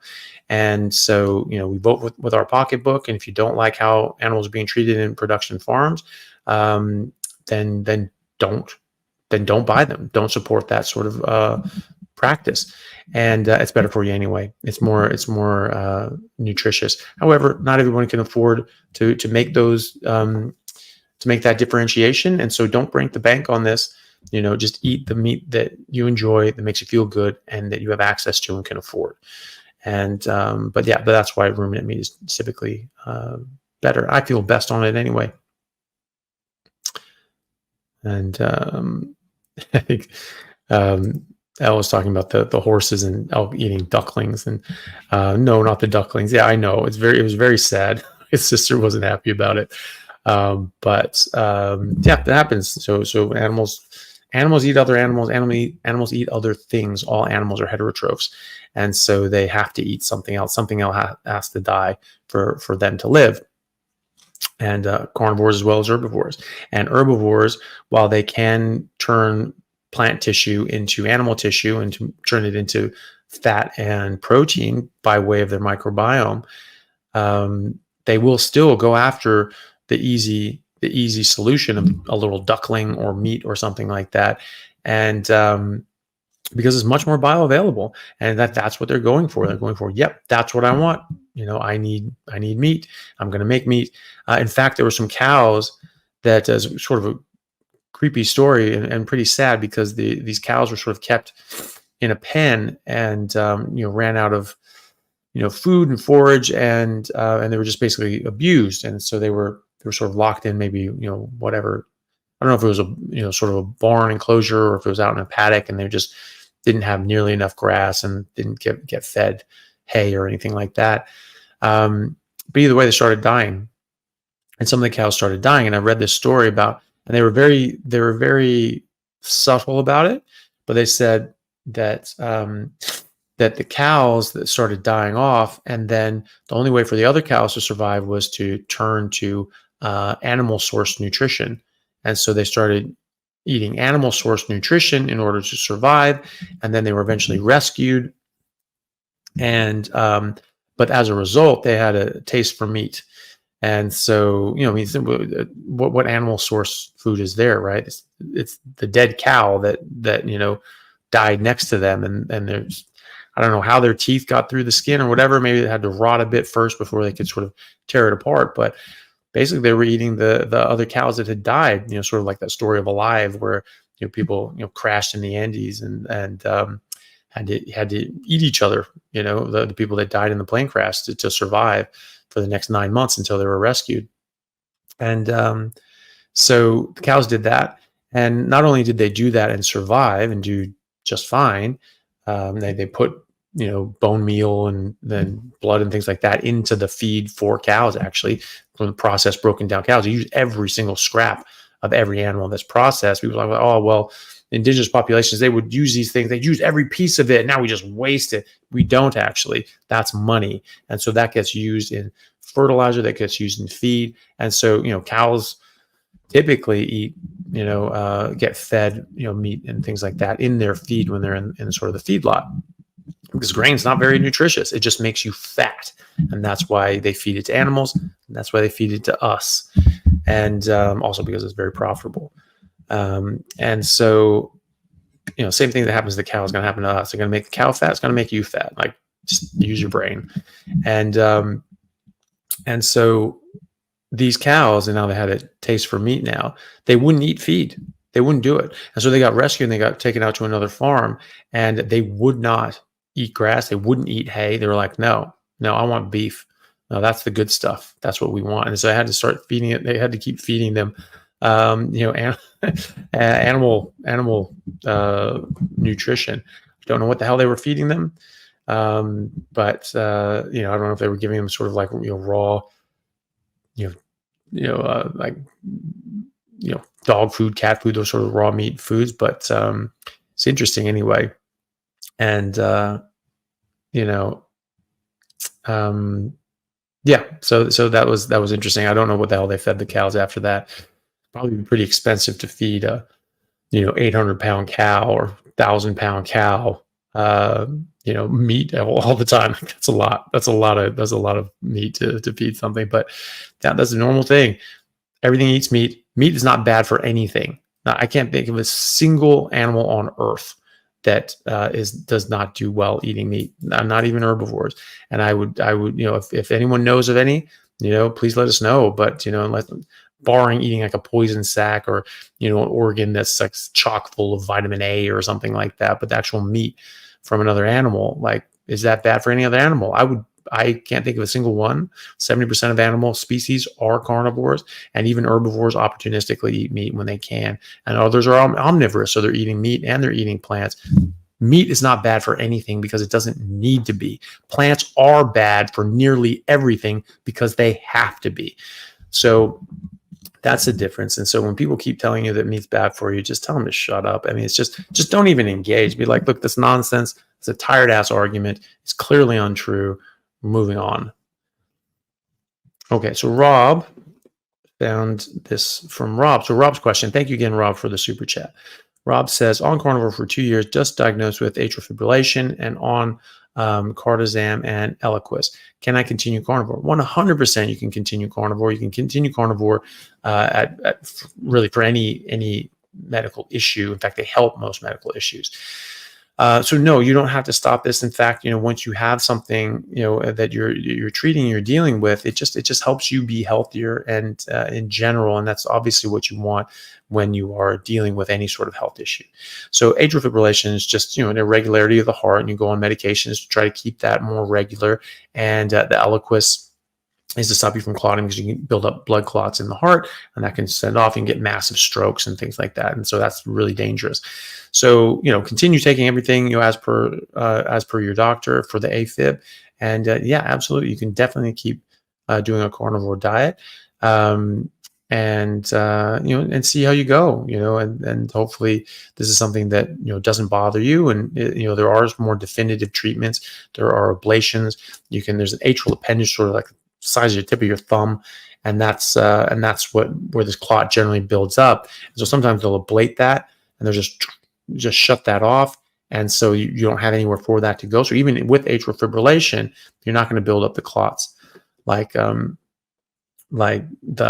people would with that atrial appendage sitting there. And then quite often people are doing ablations and things like that, and they don't have atrial fibrillation anymore. So I know a lot of people that do that. It's very common, and then they can sometimes come off their medications because of that. But it's a procedure.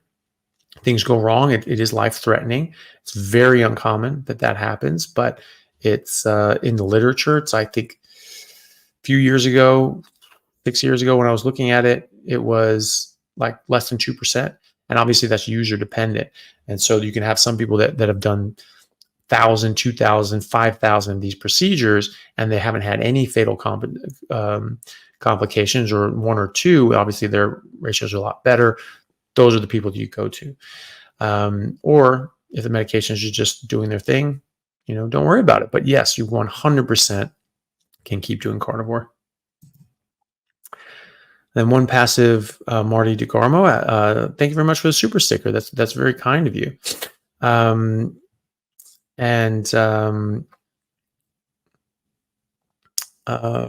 some more super stickers down here as well. And so Eve, thank you very much for the super sticker as well. Thank you for watching. I appreciate it. And Jimena Espinoza, thank you for a very, very generous super chat. Thank you so much for that, or super sticker. That's very, very kind of you. Thank you very much. I appreciate you coming on. And Carnivore Clarity, great to see you. And thank you very much for the super sticker. There was another sort of question or two. We're sort of done on the super chats. Probably good timing, because I have to go soon. But there was one question that sort of popped up here that is probably worth addressing, and it's from Becca FX, which is there a way for someone on hemodialysis to get into ketosis on carnivore? Can carnivore actually help in this case? Does anyone know? Thanks. Yes, you can absolutely do carnivore or keto on hemodialysis. Probably even better too, because this is something that can support your renal health, and you're getting rid of all these plant toxins such as oxalates, but there are many others that directly damage the kidney, and so you're getting those away. And in fact, studies have shown that higher protein diet actually improve kidney function. So you hear people like I mentioned, zero carb health and zeroing in on health earlier in the episode. You go there, you look up dialysis, go on their search chat. It goes back 15 years, 20 years, some of this stuff, and or so. And I don't know exactly how long they've been going on, but a long time. They've been going on a long time. And you look at some of these things, and you look up dialysis or kidney failure, all these sorts of things, you will see tons of people who improve. Kidney failure, absolutely. I mean, I've seen people with CKD 4 and 5 completely reverse it and just get back to more or less normal kidney function within a matter of months by going on strict meat and water, especially red meat and water. And even some people not as strict. I had one friend of mine who was CKD 5. He was nearing having to go on dialysis, and he was 35, and he's just like, I'm not going to see my daughter graduate high school. And so he went on that, but he still had some like avocados and meat, which I probably wouldn't have done the avocados because they're high in oxalates. And when you pick them green, which every avocado you buy from the store is going to be picked green and then ripened in the store or at your house. It's usually like a block of wood by the time you get them at the store still. And so they're even more, they have 4 times the number of oxalates when they're picked green, even if they ripen after that. So, even then he got up to, he completely reversed it. And so, it's very, very common that people have improve their kidney function, like just all the time. If you drink enough water, especially, people with normal kidney function will just improve their kidney function, especially when they're going on a carnivore diet. You can definitely do that on dialysis. Will it make them come off dialysis? Unlikely. This is not many things have ever done that. In fact, nothing has really ever done that. I've seen 3, and there's one that's a work in progress. I don't work with people on dialysis all the time, but of the people I've spoken to, I've seen a couple of them on that Zero Carb Health and Zeroing In on Health Facebook group. So look at that. Maybe that's been updated. Maybe there's been more since then. There was one lady who, the first one I saw was on there, and I've seen people since then that I've spoken to. And this lady in particular, she said she did it for 9 months, and her doctor was like, "You're going to kill yourself. You're going to kill yourself." But she's just like, my kidneys already don't work. I'm already on dialysis. Like, they're not going to get more dysfunctional than this. I already need a transplant. But she was just like, nope, this is the right thing for me. I'm going to do it. And after 9 months, she came off dialysis. That does not happen any other way. That has never happened any other way that I know of. And there's a young man I'm friends with now, and he's on dialysis. Unfortunately, he was vegan for a long time. It just destroyed his body, destroyed his neurology. He was one of these guys, probably has B12 was so low that he got neurological dysfunction. And that's the thing. A lot of vegans say, "Oh, my B12 is fine." Like, I bet you it's not, because the reference range is lowered down because so many people are deficient, and anything under 400 or 540 in America can cause nerve damage. And so these people are like, "Oh yeah, the range is 130 to 540 in the UK, or 600 here, and 700 in some places, 750 in one place I saw here, but they go down to 130, right? That's not normal. And so you're in that, you're like, "Oh yeah, I'm normal. It's fine." No, it's not. Like, you are getting nerve damage, you're getting brain damage from this stuff. So unfortunately, this young man was in that category and destroyed his kidneys. Vegan diet destroyed his kidneys, destroyed his neurological structure. In fact, he couldn't get out of bed. He stopped being able to use his phone. He was so neurologically impaired. And that's when he realized, my diet's killing me.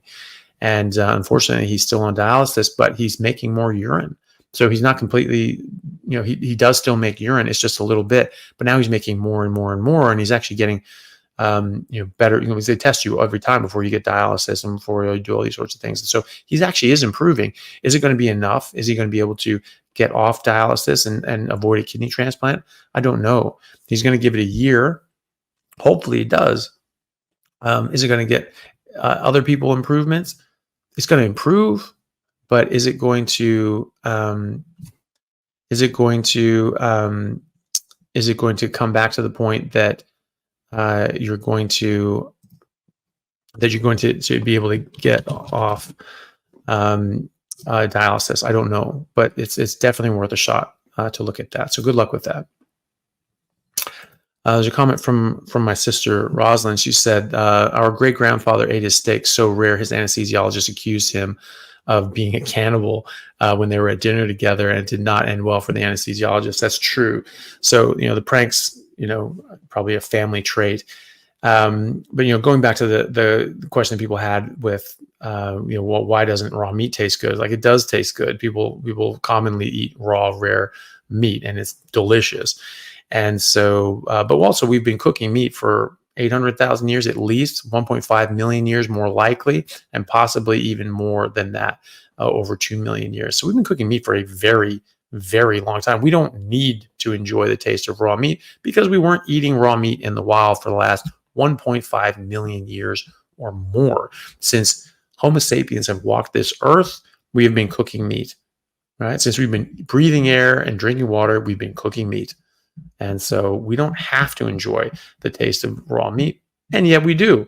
So, the vegans are not winning any points with that one. But yeah, so our great grandfather, he was a surgeon, and he was actually a very interesting guy. He was the youngest ever graduate from Columbia Medical School, ever to date. He was it was a 6-year program at the time, and he started at 16, so he started early and he finished early. So he finished a 6-year program in 4 years, starting at 16. So he was only 20 years old. And New York state law at the time was you weren't able to start your residency until you're 21. And there goes the idea that everyone died in their 30s because you couldn't even start your residency until you're 21. And people had professions and degrees that took a lot longer than that. So you get your PhD at 30, and then you die 2 years later. It's like kind of a waste of time at that point, wasn't it? So just tell those people they're idiots. But so he was on the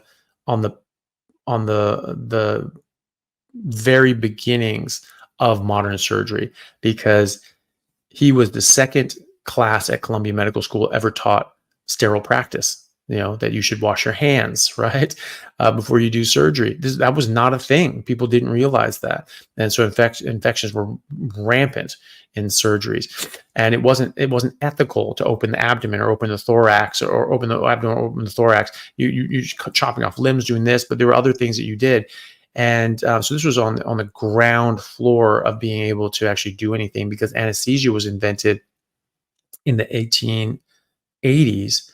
Like mid 18, I think it's like 1885 or something like that, mid to late 1880s.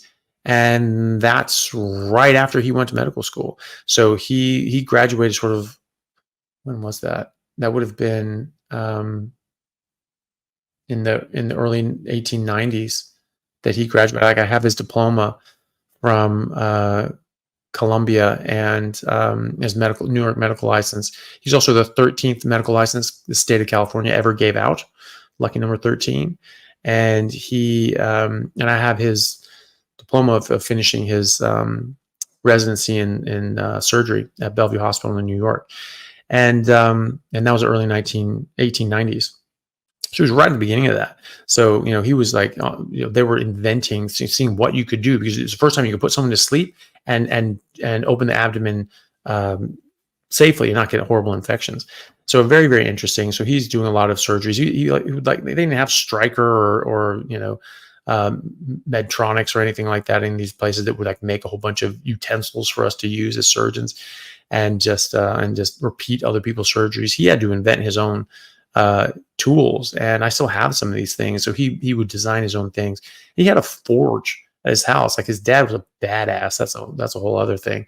That's probably too long of a story to get into, but his dad was just a stone cold badass, and taught him and his brothers how to be badasses too. And so he would work a forge. He could work metal, and he's an Ivy League surgeon, and he's out in the forge, doing work like a man. And he would make his own tools. And I still have some of these things that he made for different surgeries. He would think of what he could do, and then it was like, okay, I'm going to make this tool for that. And then he would make it, and he'd bring it in and use it. Pretty badass. So he was with his anesthesiologist one day, and they were at dinner, and it was this very raw steak. He's like, oh, that's just bleeding. You're like a cannibal. It's just disgusting. And he was just like, all right. And my great grandfather was like, he did not accept slights of manner. Like, that was unacceptable to him. And so he's just like, all right. And so he's like, but the guy was marked. And so he what he did was he basically set him up. And so he started back then, every because they didn't have cautery, they didn't have the electrocautery that we use now. You make a skin incision with a scalpel, but then the rest of it, you're doing dissections with cautery. So it cauterizes and burns the little vessels, and you need bipolar and things like that to burn these vessels and separate them and things like that. There's bleeding. It's much less. And so before, you'd have to slowly dissect down, tie off arteries and veins and things like that. You just be tying these things off, all the way down. And it was a lot of blood. So people would lose a lot of blood, and you always have to give transfusions, And so they would have a refrigerator full of blood, and it was just like these little like glass canisters that they would sort of hang up and stick in, and they just give blood and give blood and give blood. And that was very typical way of doing things, because you just had to, and you didn't call down to the blood bank and get things, cross matched and this and that. You had blood there, you got it, you brought it over, because you needed a lot of it for most surgeries. And so he started using like different sorts of things, getting tomato juice and like Worcestershire sauce and this and that. And he started like mixing this stuff, and like red wine, I think, was like the base, and making it, a bit thicker and this and the other. And he would play around with this until he got it, the appearance and texture and consistency and viscosity of blood. And so, but it was all, household items, right? And so he finally did this, and he got one of these things, and put it in one of these blood bottles, and he put it in there, and he just said, and he's pointed to us and said to the nurses, "Don't touch this one. Just leave that one alone. That one's for Dr. Power, right? That's for me. Don't touch it." And so, after that, they would operate in the morning. They didn't have like big electric lights and things like that. I mean, this is the late 1800s, early 1900s, right? So they would operate on the top floor of a hospital, and they'd have these big open skylights so that just this natural light would come in. So they had to start first thing in the morning. That's why surgery starts first bloody thing in the morning, is taken over from that. And so it's with dawn. You had to be there ready to go when that sun came up, so you could actually see properly. And then you were dawn to dusk. That's when you were operating. And so so he was just at the end of it. He was just like, he was there talking to anesthesiologist. Man, I am parched. I'm just wasted. I really need to pick me up. And he walked over to this cabinet with it, to the blood thing, and he pulled out his blood canister. He just popped it open, and he just like drank it, and he just drank the whole thing down. And anesthesiologist saw that and just blacked out, just fainted and passed out on the floor.